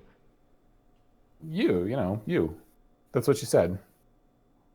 Nobody seems to know where to come up with the money for this. We come up with via taxes. That's how we fund everything with the government. What do you mean? We do it via taxes. Taxes on who? Where? Where does the money come from? I mean, I don't know. Maybe you raise the higher marginal rates, or I mean, maybe you raise the capital gains rates. I mean, I don't know specifically which taxes you would raise to do it, but there's already a lot of money in America that's chasing healthcare. I don't know if, I mean, there's the money. If somebody really wants single payer healthcare, you don't know a whole lot. Here's what I know. What I know is that every other Western country in the world can do it. I feel like there's probably a pretty easy way that America could figure out as well. Whether that's raising the marginal rates, whether that's getting the money from some other type of tax. I don't know where exactly the money would come from. I don't know the exact path to fund this, but I mean, I'm sure it could come from somewhere else. And it's very ironic that you're criticizing me for not knowing exactly where the funding should come from for healthcare when Trump can't even come up with $5 billion for a wall. So, I mean, I don't understand how I'm the one being criticized for not knowing where the funding is coming from. It's because you know so much that just ain't so. What have I said that's factually incorrect? I mean, everything you're saying about single-payer healthcare is, I mean, I have no idea. Like, how would you possibly make that work in the United States? How does every other Western country make it work? It seems like everybody's figured this out but us. Are we just that slow or behind compared to the rest of the world? Like, how do you preserve the incentives for the American healthcare system? I don't know. How did other countries... How many, drugs come out of the United States? Do you think that's just because of the profit motive? You don't think there are people that get into researching because they're genuinely interested? You don't think there's still money that could be found there via government grants, via government subsidies, via private incentivization? Like, all that stuff can still exist. To develop a drug? Probably quite a bit of money. What cost to bring a drug to market? Probably quite a bit of money. At least $1 billion. We're going in circles. I'm sorry, I gotta drop the ball here. So no. All right. So look, we'll come back to the global warming question. I'll let you think on that one before you embarrass yourself too much here. Let's talk about deplatforming, which is something I know both of you guys are very passionate about. Okay, so let's Steve, really. I heard you got some experience with that. He did. He got effectively, and I would say, if you ask my opinion, it was well deserved. So let's talk about deplatforming. Yeah, it's silly. It's like a liberal hissy fit in Silicon Valley. It's like, oh my God, I don't like what somebody says. I'm going to kick them off my service. Really? Wait, are you saying that people should be mandated to keep everyone on their service? I'm saying that if you're advocating for net neutrality, it should apply all the way up to the... Wait, what does net neutrality have to do with a company banning somebody from their platform? Think about it for 30 seconds before you open your mouth again. Okay. What does net neutrality have to do with somebody banning someone from their platform? So net neutrality ensures that internet service providers in the United States aren't allowed to give preferential access to certain websites. That the internet service providers that provide you access to the entirety of the internet can't preferentially market traffic in different areas. Net neutrality has absolutely nothing to do with a private entity that hosts other people's contents on their servers. There is nothing in net neutrality. Really? Yeah, really. Really? Really? Okay. Yeah. What about the private entity that's connecting all the internet together with the cables that they own? Well, what about it? What about it? Can't they choose to conduct their business as they see fit? What do you mean? What? Oh my God! You mean like level 3 There hasn't been a logical hole. I don't understand what you're even saying. No. So you're talking about the fiber operators like Level 3, Cogent, all that type of stuff who do transit, Verizon, etc. So you're saying what exactly? Why can't they give preferential treatment to traffic on their network? They own the pipes. Right now they can. Well, right now they can. That's what net neutrality would say is like, well, maybe this shouldn't happen. Right. Network neutrality, my rudimentary understanding of it is that it prevents bandwidth providers essentially from giving different priority access to certain content, right? So if you're, Twitter.com, I can't say that, hey, if you buy the Comcast Super Spat, pack, whatever, that's going to be faster. But it has nothing to do with the actual with the actual Twitter website prioritizing anything. It's all to do with bandwidth providers who received major grants to build out the infrastructure. Well, I mean, it's their company. They can do what they please with it, right? Well, no, they can't, because they took literally, I think it's tens of billions of dollars to build the infrastructure that powers most of this across the country. So no, they have much more. Are they publicly owned entities? No. Even if we ignore those subsidies, right now they do have the ability to. But the argument that is presented for net neutrality is that maybe these companies shouldn't have the ability to decide this because it only represents a demonstrable harm. And it doesn't seem to provide any value to Americans. And because of the nature... Or go ahead. See also censorship on social media. I don't think that these two things are comparable. Wait, but you're a tech guy. You must understand the difference between having your local ISP deciding what content you can see and then trying to change the actual content that you're trying to see in the first place. They're two very different. Net neutrality is based around the fact that your telephone provider or your internet provider is not able to modify or slow down or change the content that you're requesting to receive. But it has nothing to do with the content you're requesting, the way that they operate their business, or change anything. It's totally... You're just like landing in a different spot in the TCP stack. Right, but that's what... But these different spots in the TCP stack require are totally different economies. And the thing that hurts is that I know you know this. So if we're going to talk about markets, the barrier to entry to starting a social media site, like I could literally start one right now if I wanted to, a shitty little site on AWS and start getting people to log in. To start an ISP that actually like delivers like internet to people and owns or leases infrastructure, the barrier to entry to that is way higher. So the potential for abuse there is way higher, which is why somebody would argue that something like net neutrality would help with that, would prevent some sort of market failure there that would cut off a lot of people from the internet. But for any individual social media network where a million different other ones could pop up, that these aren't things that need to be regulated in that same sense, that these represent two totally different markets. Okay, so let's talk about like Gab, for example, started as a alternative to Twitter, right? They got deplatformed by their payments provider because they didn't like what they were doing. Okay. Right, so no, it's not actually feasible to go and start a competitor to one of these huge... Is there only one payment provider that they can use? No, there are multiple, but the point is like, you can start a competitor to one of these things, but you're going to face deplatforming it every step of the way. Well, you know what? Actually, I think I kind of agree. I think I kind of agree with Ted here. I think that instead of net neutrality, I think that all the infrastructure should just be publicly owned. I'm actually in favor of that. I think that's a really good way. I think that's a better step in the direction to go. I actually really like that. You own all of the infrastructure is publicly owned, and then you lease the last mile or whatever out to whatever IIP wants to open a plant or whatever down the street or in your city. Actually, and then you can do that. There are some municipalities that are doing something like that. Yep. In El Dorado County, here where I live, we just passed a dig once policy where if some utility is trenching for some reason, we lay fiber along that trench as well. A lot of cities do this, yeah. The physical layer is owned by the county, and internet service providers can lease like bandwidth on that fiber. Would you would be against the idea of your city directly offering you internet access, correct? I would be against the idea of my city having a monopoly. What if the city owned the lines? What if the city owned the lines to everybody's house, and then the thing that the ISP rented was literally so the city would own fiber coming from your house to the tap outside, up to the node, all the way, and then at the plant level, these things would be ran by ISPs. Would this be like a system that you would be okay with? So basically, the city owns all the infrastructure up to like the plant itself, and then that's owned. As long as an ISP, I could go to it and get fair access. Okay, so look, I want to make a point here. The fundamental difference between the, your ISP and the service provider is massive. So first of all, I don't have the statistic offhand, but I'd be willing to say a majority of places that you live in the United States, especially rural areas, have one option for broadband, one, and it's only that one.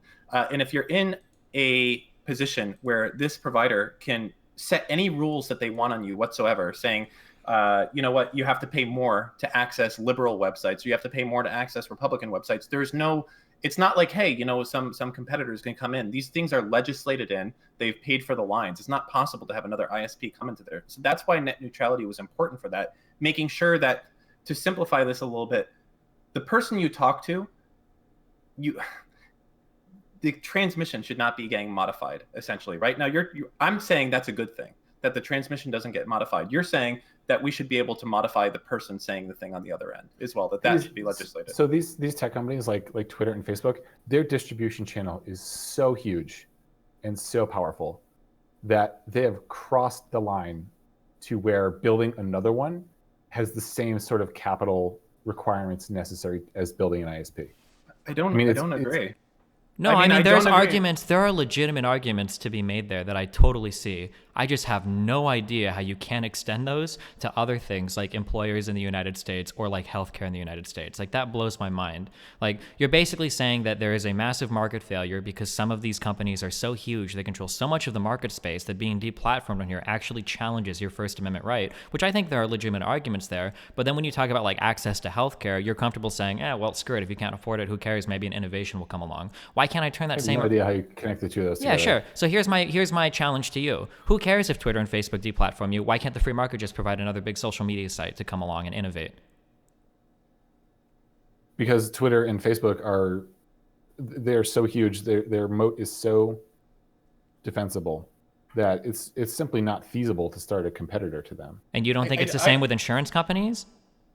Oh, I think, but it is the same with insurance companies, but that's only because of government regulation. So you're telling me it's easier to start a brick and mortar insurance company, that it would be easier to do that without legislation than it is to just start a tech startup social media site?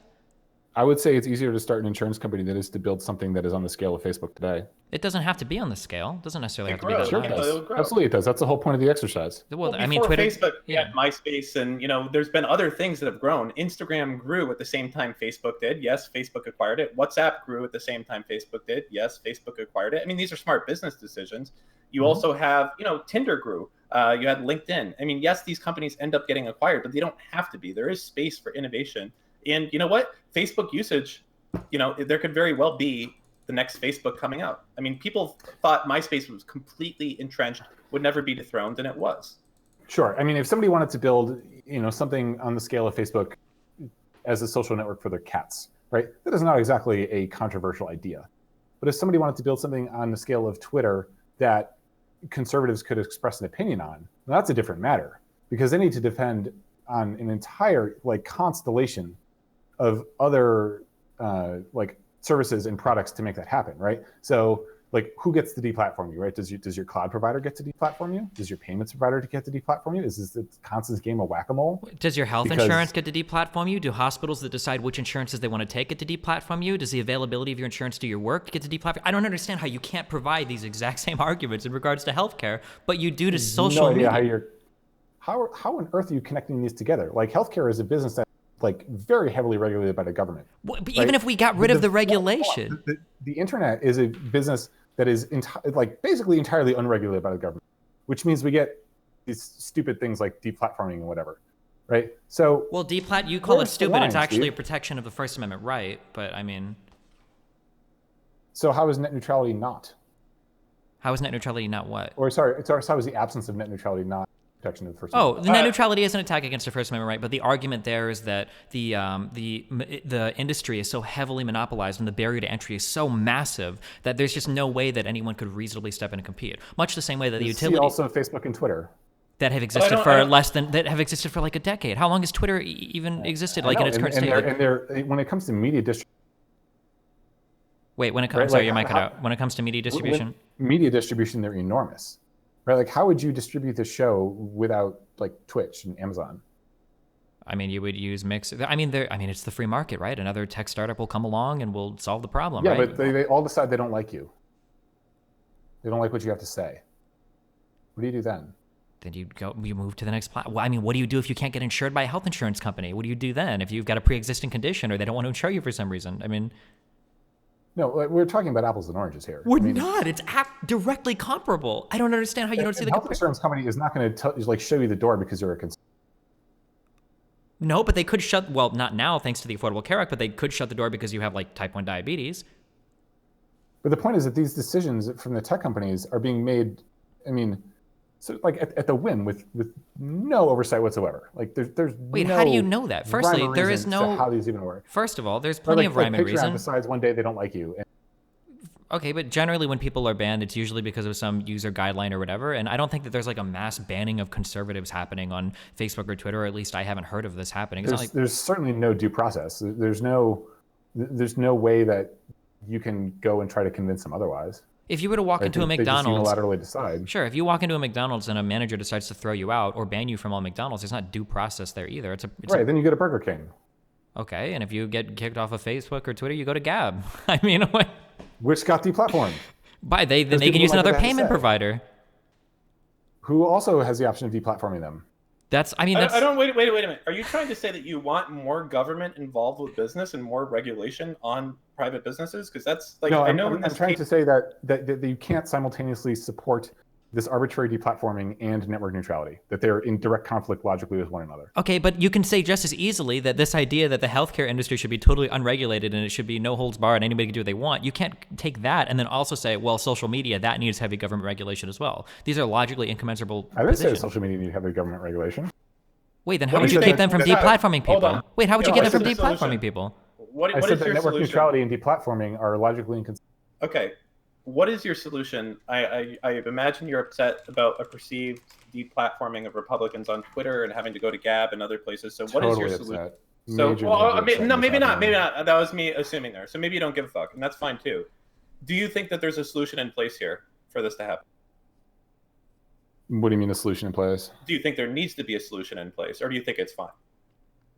As far as Republicans getting deplatformed or the view that they are. I think maybe we're in agreement here. Some solution in place. I think that at the very least, at the very bare minimum, there needs to be some kind of due process. Or some kind of accountability. Like if you're gonna, for example, if you own, like if you're Twitter or Facebook, right, and you're kicking off messages that you don't like, you're effectively exercising editorial control. Therefore, you have to have some accountability for what is said. So you think there should be what is not said. So there should be government oversight for social media platforms that ban people. These are things that I think the proper incentives need to be.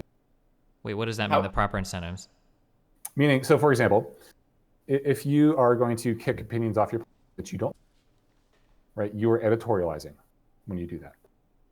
And if you choose to editorialize, then you bear some culpability for the content that remains on your platform. But if you choose not to editorialize, then you shouldn't bear any culpability for what remains on your platform, because then you actually are a platform. So you think I'm just trying to hear you say it. So you think there needs to be government oversight over social media? There needs to be some form of regulation? No, I'm saying that not oversight, but I'm saying that a social media site ought to have to choose. Either you're going to editorialize and bear culpability for the content that remains on your platform, or you do not editorialize, do not ban content, in which case you do not have any responsibility for what is done on your platform. What you're saying is legal because I need to hear this. So when you say they shouldn't be allowed to editorialize, who would be in charge of overseeing that? If they did editorialize, who would be in charge of that oversight? Well, if you are caught like banning content that you don't like, that is editorial. Okay, so who would be in charge of overseeing that they're not doing that? Well, that's a private suit. That's brought by the individual who's being discriminated against. So Facebook could make its own private company that would oversight itself, or? No, like if you're a conservative and you're publishing on Facebook and you come to find out that you're censored, like you then would have recourse against that company. So you would be able to take them to court? Sure. And then who would decide whether you're right or wrong? That is what the job of a judge.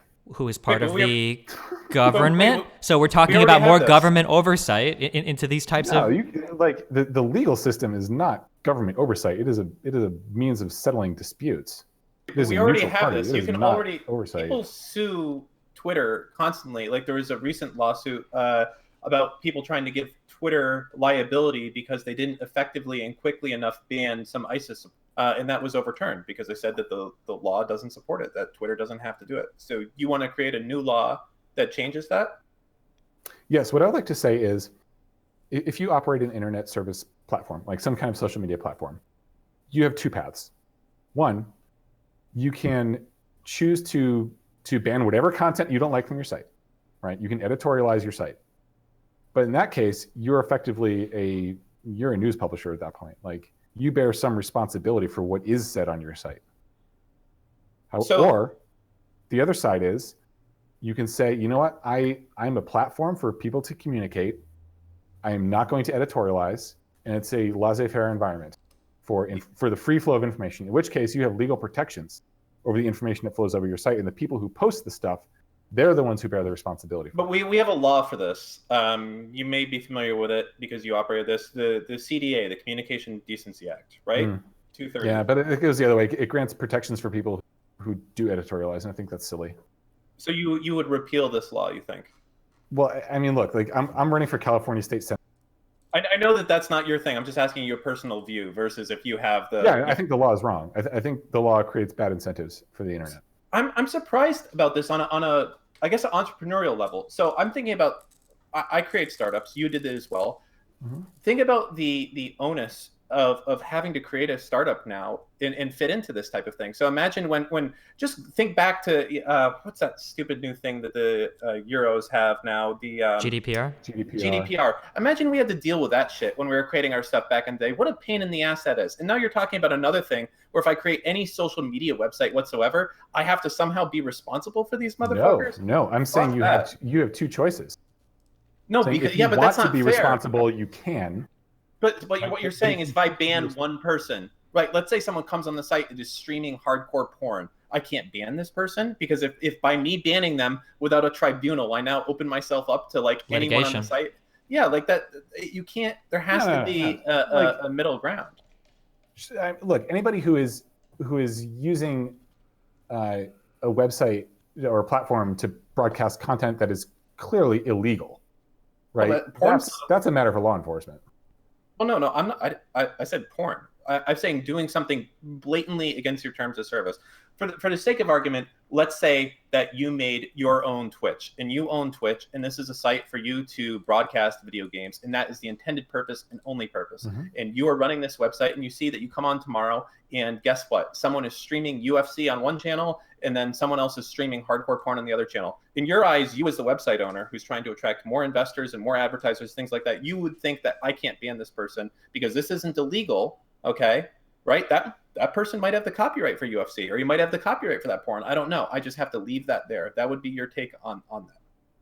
I mean, you can move it around for sure, but actually just simply banning somebody based on the content that they put on your platform. If you fancy yourself a platform, then like by definition, it's not up to you to decide what goes on your platform. I mean, it has been AWS, for the whole like US, I guess everything relating to the internet, it has been thus far. No. What do you mean no? I mean, look at like cloud providers, right? Like they're platforms, they're fantastic platforms. And they get to decide who's on them. What do you mean? No, like I mean, there's like porn hosted on Amazon for sure, right? But and they can deplatform if you want to. Look at even domain registrars like GoDaddy have kicked certain people off of being able to own certain domains. I mean, yeah, I know, and I think that's stupid. Sure, well, but I'm just saying that like this is precedent so far. This is precedent so far that private companies that have internet websites can decide who they want to or not want to host. Like this has so far been established. And again, to clarify, I think that's stupid as well. I don't think that domain providers should be in the, except for very extreme things where you have the government sending literally like this is running a botnet or this is like holding, a terrorist cell. I don't think that the domain registrar should be used for any sort of access control whatsoever. So I'd agree with you on that front. But I just think that we're talking about very different, sections of the pipe here as far as registry. I mean, you must see the difference between if I live in, bumfuck Alabama and I have one way to get online, that company somehow censoring me and I have zero options versus, I get banned on Twitter for, being racist or something like that and I can go somewhere else. That, there has to be something that's a realistic view of this. I'm not saying that Twitter or Facebook shouldn't be able to ban content that they don't like. I'm saying if they do that, then they have some responsibility for the content that remains on there. Every Okay, website does. I mean, that's what the whole point of the terms of service and everything is, right? Is that they bear responsibility for the content that remains on the site. No, they But don't have legal responsibility currently. There is no legal responsibility for anything. Well, it depends on the type of content you're talking about. I mean, like if you're talking about like for copyright violations, they have to take it down if they're notified. Yeah, exactly. So that's so like something like YouTube is kind of liable for the content. They're not necessarily liable for copyright infringements as long as they follow what they need to remain under safe harbor provisions, right? As long as they follow like DMCA takedown requests and whatnot. But I feel like he's saying that they should be liable even if it's not reported to them. Is my guess, right? If you're going to go and deplatform some people. But that just sounds like if you own a site, that sounds like a fucking nightmare thing. Like imagine like you ban somebody because they're doing some shit. It should be hard to do the stupid thing. I guess but I don't really want to go nuts. Let me ask you a question here because this is important. How should Twitter react?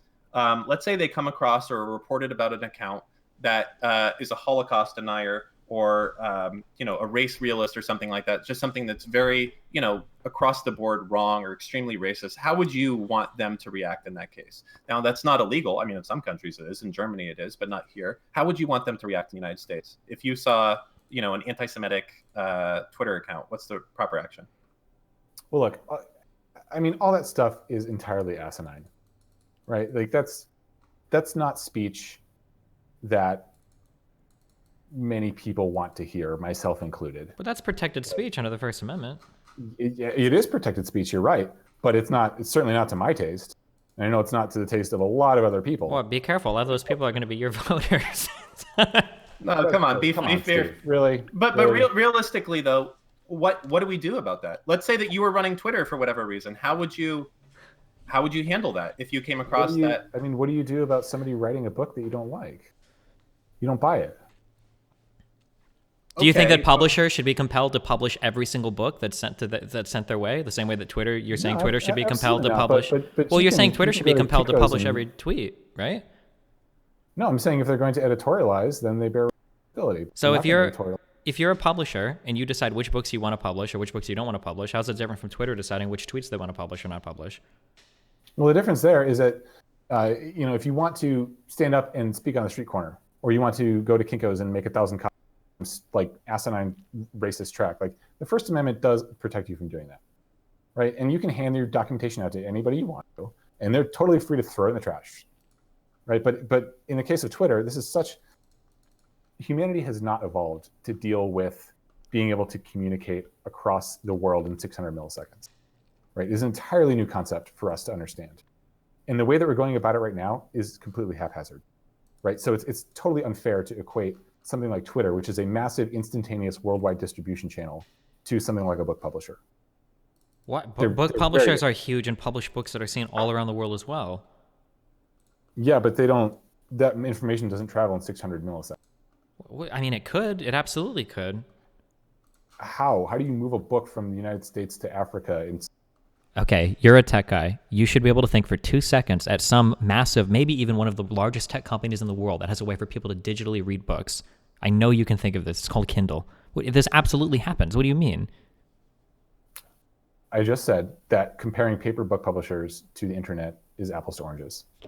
All right, let's move on to. I think we've gone through what we can here. A lot of talk in the news about fake news. All right, how do we solve this perceived problem? And what's your view on it? That's a really interesting one. So, all right, I mean, fake news is something that is significant, but I don't think it requires like banning Ministry of Truth? Are you for a Ministry of Truth, a government organization? Okay. No, not at all. He is for a Ministry of Content hosting, though, that makes it so you have to host content even if you don't want to. God damn it, Otherwise, Steve. you're subject to litigation. Along? I'm sorry, go ahead.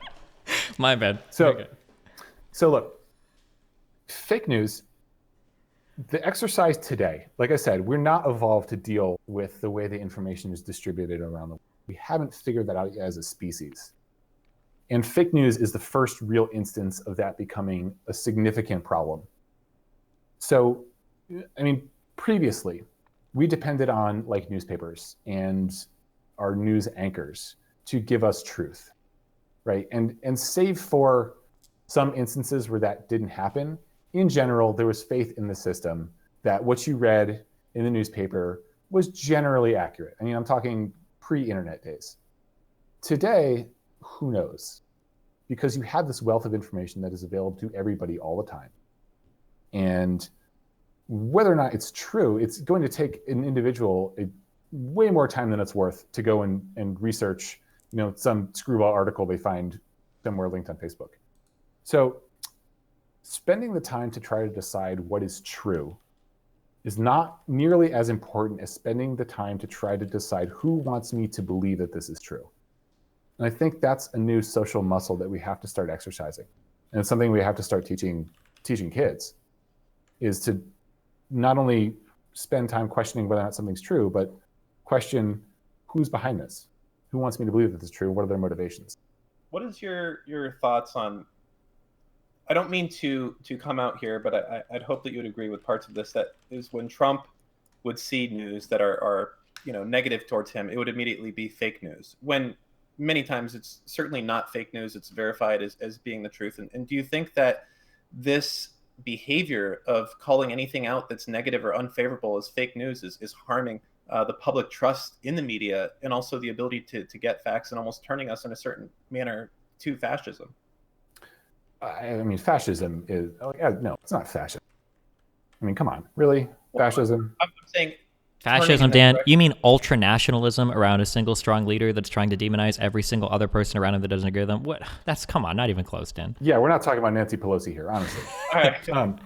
No, but where are those 3 million illegal immigrants that Trump said voted that he put together that commission to find, and he had to disband it because he couldn't find a single instance of it happening? Oof. Stay on the subject. Jesus, yeah, what was the subject? No, absolutely not. All right, but you must understand that Trump frequently is going on and saying things are fake news when they're not, and it's harming, I think, on both sides, both Republican and Democrat, that we're not able to verify if news is true. And I think look, there are odds that are probably pretty good, I would guess, or at least certainly 50-50 at this point, that the next president that we have will be a Democrat. And I think that the damage that's being done by Trump by calling things out as fake news is dangerous on both sides. Okay, let's say 2024 then. Okay, for the sake of argument. Well, we might not even be able to get rid of him if the government is still shut down then. I don't even know if we'll have the process to deplatform him at that point. But you must understand that if a Democrat comes into power, this fake news mantra that's been created now will be extremely dangerous for Republicans, no? When a Democratic president is in and Fox News says, hey, this guy's doing it, you can say it's fake news. And that'll be ingrained into society, no? I think fake news is a lazy way of saying that you should question who wants you to believe this is true. And I don't think there's anything wrong with that. I don't think there's anything wrong with questioning the motivation for content that you see today. I think the big fear is, I think somebody calling it out as fake news is saying like, hey, you should look into who wants you to believe this. I think the big problem is like with Trump literally like just telling like just bold-faced lies, I think is the problem that we're running into, and then accusing other people of fake news while he like literally publishes things that are just demonstrably not true. Like I poked fun at the 3 million illegal immigrant voters earlier. Like these things are like undermining like literally institutions of American democracy. The idea of attacking the American voting institution to say that 3 million illegals voted, like that's a pretty scary thing, I think. I mean, there's a lot of this stuff. I'm just saying, I think that the people should be able to trust the media to a certain extent. Media fucks up, but I think across the board, generally, they try to do the right thing. Would you agree with that statement? No. Do you think that Fox News is more honest than, for instance, like a CNN or an MSN?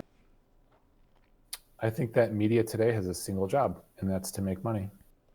So you would equate them as being equal, so to speak, then. So like all networks are kind of, just pushing their own agenda. Okay, well, I mean, I guess I can kind of see that. I mean, that's a really good fascism tactic. That's actually, I think the Soviet Union published literature on that one of your goals as a dictator is to make it so that every single news organization is seen as equally ridiculous. That's a big thing when you talk about publications like the Daily Wire or crazy people like Alex Jones. One of the goals is to trick people into thinking because you can point out some factual inaccuracies of some publication, all of a sudden it's become just as dumb as every publication. So you get people saying like CNN and the National Enquirer and Alex Jones are all the same type of thing. Isn't that what you just said about the president? What do you mean? What did I say about the president? Meaning if you point out something like a handful of facts Hold on, wait. I'm sorry, your mic cut off. You said if you point out a factual, like a handful of factual. You're saying that like with the media, Mhm. you know, you call it fascist to say that, you know, pointing out counterfactual things, you know, implies that the entire thing is rotten. Oh no, the problem with Trump is that Trump hasn't just like misspoken a couple times and then issued a retraction like I would imagine like most major media things do. Like it's happened a couple times with CNN where people have literally been fired over misreporting something and then a retraction is posted or whatever. And I acknowledge that retractions are nowhere near as effective as an original story as well, of course. The media definitely makes mistakes, but the problem is that with Trump, it seems to be more of a deliberate process where like, you know, what media outlet is true? I mean, I think that like especially over the past couple of years, I think that most of the major media outlets have tried their best to get things right for the most part. So WAPO, the New York Times, CNN, MSNBC, I think have tried for the most part to get things right. That's why when people like wait, hold on. That's why people like it's important to say Fox News as well. No, it's not, because people like Sean Hannity intentionally. No, that's absolutely not true, because their pundits, people like Sean Hannity, will intentionally. I mean, look at when Cohen revealed that Hannity was his other client in court, and Hannity literally has this guy on his show and never discloses that, right? Or they push narratives like Benghazi or Uranium One, right? Like, no, I never equate Fox News with somebody like CNN or MSNBC. Only somebody that's completely media illiterate would ever even dream of doing that. That's absolutely insane. And thus the bias blooms. I mean, I know what do they say? Reality tends to have a liberal bias. I mean, I don't know what to say. But the problem with Trump was that Trump doesn't just make some factual inaccuracies sometimes. Like, Trump literally tells bold-faced lies to push certain narratives. And he's been caught doing this a number of times. And they're not mistakes. They're just intentional Trump lies, where he lies to sell a narrative. The media intends to drive a narrative. And, you know, their reporting is factual-ish. But the point is that they're editorializing and they're driving a narrative. So it's worth questioning who's behind it. It's worth questioning what are the motivations for this. I agree, but that doesn't give you carte blanche to just make shit up. And then silly. It's absolutely silly to say that you should believe whatever you read in the media, you know, absolutely without questioning even a little bit what the motivations are. I can't, like, Steve, it's amazing to me that you would suggest something like that. It's amazing that you think I suggested that. I never said anything like that. What I just said was I said that all the liberal media outlets are absolutely. Wait, hold on, you might cut out. You said absolutely what? You just said that all the liberal media outlets are. Fuck. I swear to God, I'm not doing this intentionally. Do you have like it cut out? You said the liberal media outlets are absolutely, and then the mic drops out. You said that the liberal media outlets are absolutely correct.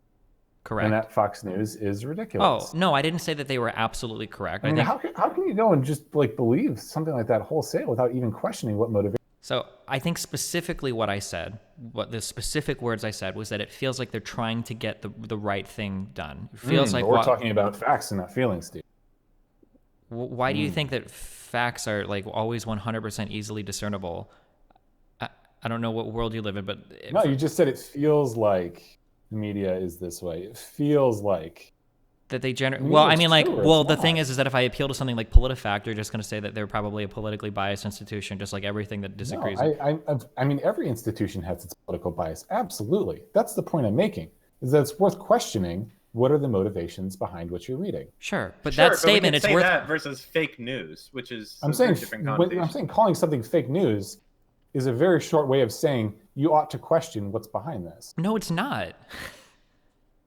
When you call something fake news, you're implying that it's literally fake news. You're not saying there's a difference between like, hey, you guys should definitely, which by the way, I 100% agree with. You should absolutely question the motivations behind something, because I do agree with what you said earlier, that the main goal of all media is to make money, which is really fucked up in the United States. And I do agree that you should question like biases behind people. That's definitely true, especially when it comes to U.S. reporting on fucking foreign policy, which is atrocious on every media outlet. But just because you're questioning something doesn't mean that it's fake news, or just because something's written with a bias doesn't mean that it's fake news. In the same way that CNN favorably covering some event that happened in the Middle East isn't fake news, in the same way that Sean Hannity saying Hillary Clinton unilaterally sold 1/5 of our uranium to Russia is fake news. These are two entirely different types of things. Is omission of information a lie, Steve? It really depends, but that's not even what we're talking about here. No, it's absolutely what we're talking about, because if you're going to present one story and not include facts that are relevant to the other side, then that is what I would call fake news, because then it's really worth questioning why you're reading what you're reading. Okay, I don't necessarily disagree, but I don't think that had anything to do with what I just said. No, it has everything to do with what you just said. No, it has nothing to do with what I just said. Because if somebody publishes an article that expresses a particular viewpoint and they leave out some significant piece of information that supports another viewpoint, yes, that is fake news. It's not, because though. I would call that biased news. That's not fake. Well, I'm saying fake news is a way of saying you ought to look at the motivation. But that's not how most Americans view it. When Americans hear fake news, they think that everything that's made in this publication is fake, not that only one side is being presented. I know, and I started this conversation by saying that fake news is something that we need to teach people how to interpret. This feels like some 1984 like double plus good double speak that we got going on. I'm getting lost. If somebody tells me that something is fake I know it's news, hard to keep up, but stay with me. Well, I'm trying my best because the conservative double speak. Man, it took you 20 minutes earlier to get you to admit that you wanted government oversight when you're talking about people taking companies to court for deplatforming them. So I'm trying to understand this here. So fake news, which any sane person you talk to, if you tell somebody, hey, that's fake news, they wouldn't say, oh, fake news. That must mean that they probably presented one side favorably and they might have omitted facts on the other side. It literally, most people would interpret that as, oh, fake news. It's just invented. It's being made up. Like global warming is fake news, or immigration or diversity or blah, blah, blah. And with that, that's a good segue now into our next Well, at least let him respond, because you can't let me like do that and then not let him respond. All right, He can respond. Go ahead. No, look, when someone says fake news, right, that like it calls that piece of information into question in one way or another. And the point is, you can choose to disbelieve something, or you can choose to question its motivations, or you can choose to believe that maybe there's more to it that I'm not being told. So the point is, it's something worth questioning. When Trump calls like the Mueller investigation like fake news, like what is this supposed to do for the American public when he's literally undermining like sections of the government? Like, when you say something is fake news, it means look closer. It means there's something here that you're missing. Why not just say look closer? Stop, okay, all right. Stop. Okay, listen. Now let's turn your opinion of me, bad or good. Tell me about global warming. Just go ahead and hit me with it. Is it global warming or is it climate change? No one seemed to make up their mind yet. It's climate change. We're not up to global warming. I want to be clear. Okay, fine, sure. Climate change. I want to give me your thoughts on it. He just told you his thoughts on it. I think so in California we have this like cap and trade system. So all right, what are the proposed solutions to this situation? I'm not asking about change. I'm asking, do you think? No, because the proposed solutions kind of tell you what's. All right, so we have this notion of cap and trade and like carbon offsets, carbon credits. Can we solve this with money? Can we solve this with simply buying carbon offsets and carbon credits and cap and trade? I would say yes. I would hope so. Yeah. Okay, then it's not a problem. Global warming's not a problem? If we can solve it with money, it's not a problem. Well, but half the U.S. public right now doesn't even think global warming is a real thing, which would make it pretty hard to write policy to address. Okay, but you're talking to me, not half the U.S. public. Okay. This is important. So let me just get this out of the way. Do you think that humans are warming the Earth and that there will be catastrophic effects of this, in, let's say, in the next 100 years? I don't know, like if there will be catastrophic effects in the next 100 years. I can't say. Okay. Do you think that humans are warming the Earth? Do I think humans are warming the Earth? That our actions of what we're doing are causing the global temperature to rise? I don't know. Ted, I got to tell you, as a guy who's a tech guy, I got to be a little bit disappointed because the reasoning behind this is I understand having political lines, and I understand that China releases more than the U.S. could ever hope. And you know what? U.S. doing anything doesn't fucking matter because China will release way fucking more in 1 month than we'll do in like 5 years or some crazy shit. I get that. Mm-hmm. But you have to look at this objectively and know if there is so much scientific consensus on global warming, why would you say that all of these scientists are biased? Are these all like Hillary supporters? This is obviously a real thing. So why would you not say, you know what? I think it's real because every scientist I've ever talked to says that it's real and that the Earth is warming, and that's the case. Well, look, I haven't sat down and studied the information, but I will say that humans, you cannot enter and participate in an environment without having an effect on it. Sure, I agree with that. Right. And certainly, dumping tons of hydrocarbons into the atmosphere is going to affect something, right? But when it comes to the doomsday predictions, right, when it comes to saying, the entire Earth is going to be underwater in 100 years, whenever somebody says something that, like, call it scary, that's when it's time to question motivations. Well, I don't necessarily think so, because I would view that most scientists across the board could have a very, diverse political stance. I don't think that all scientists are Democrats. I think it's probably very absolutely not. equally 50. But you have 99% of scientists that agree that not only is global warming real, but also that we're going to see the effects in our lifetime, and almost definitively in your child's lifetime. And I think that the question I'm asking is, okay, to make useful policy, we need to have some kind of accurate prediction of what those effects are and when they're going to come. Any model needs to have some amount of predictive power to be useful.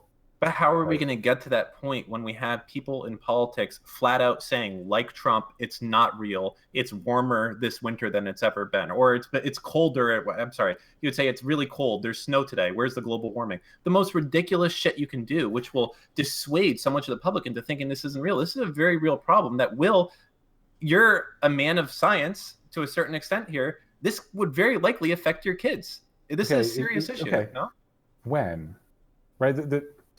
The problem I have is not so much with the scientists, right? I understand that there are very smart people who are, and that there's a global 99%. Look, there are people who are very intelligent, who do not have a political agenda, that are reaching scientifically valid conclusions.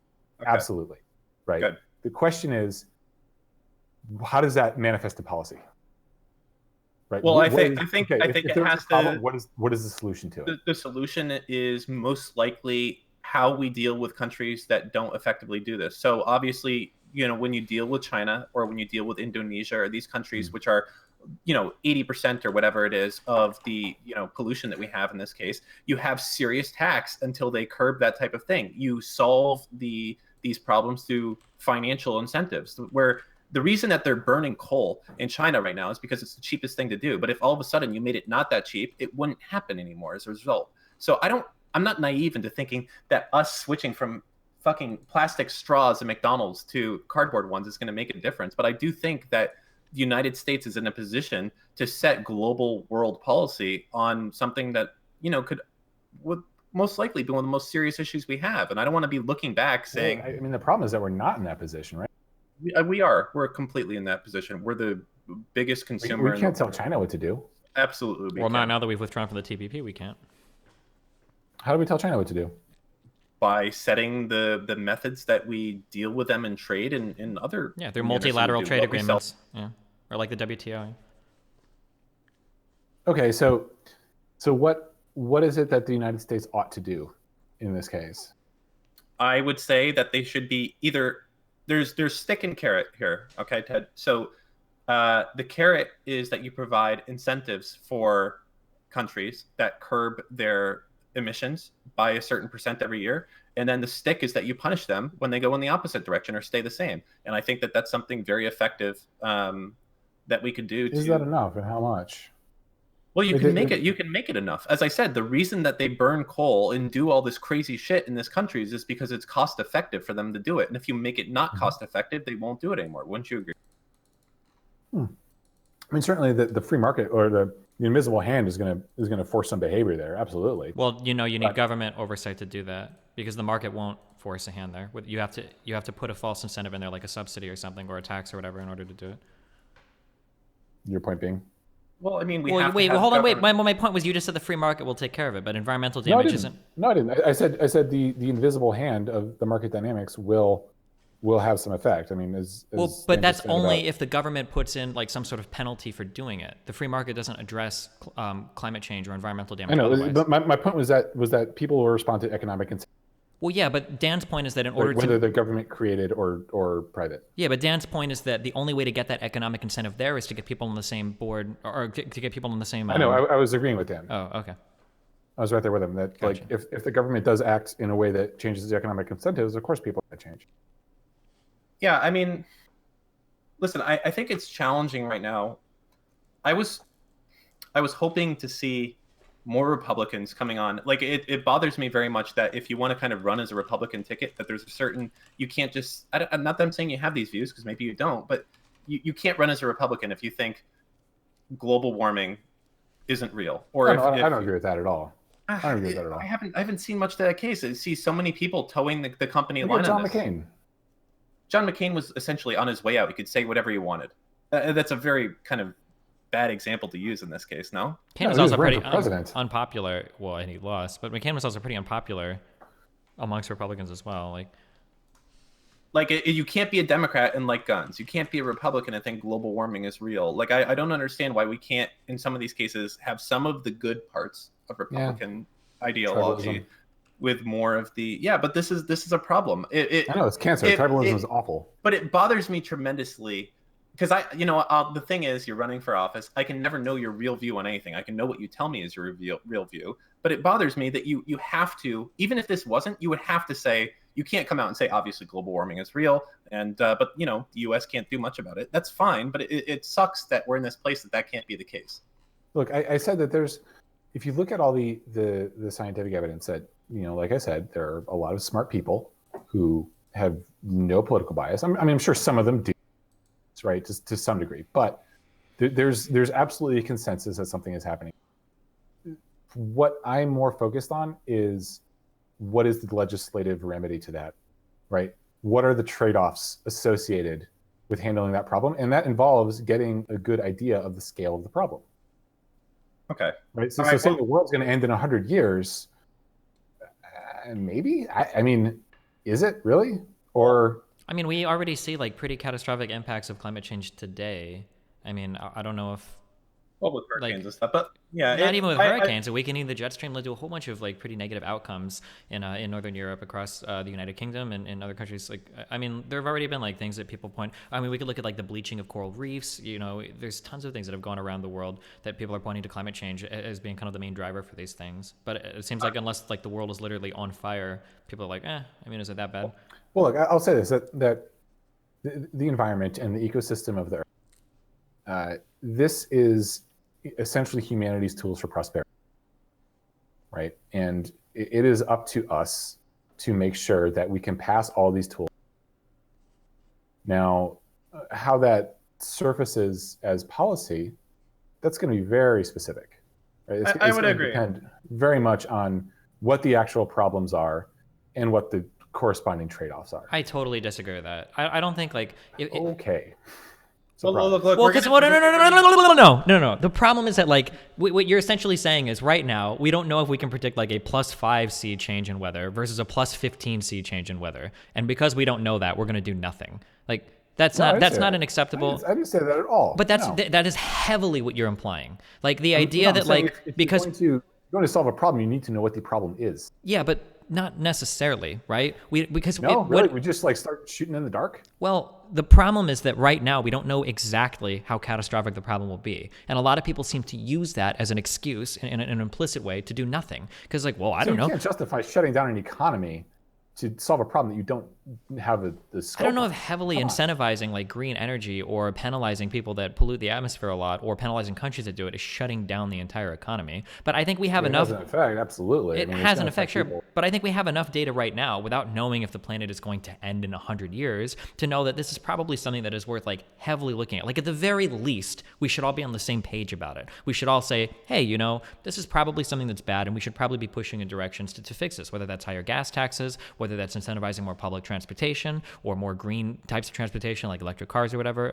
If we could all be on the same page for that, then I think your topic is totally valid. If somebody's saying we need to have a $20 gas tax because the world is ending in 10 years, then it's okay, well, hold on. Is it really that bad? I could understand that. But it seems like right now this idea that we don't know how bad it's going to be is used as a chilling effect on all sorts of conversations about things we can do to improve environmental outcomes. It sounds like you're agreeing with me then. That I'm agreeing with you. I'm agreeing with you explicitly. There's a line somewhere, right? Yeah, nobody said it has to be a straight line. I agree with you explicitly, but implicitly, it seems like what you're doing is kind of saying because we don't know the exact outcomes of climate change, I don't know if we should do anything about it right now because you can't tell me exactly what's going to happen. That seems to be the extremity of the measure, right? A $20 gas tax would be insane. We're running a little bit late.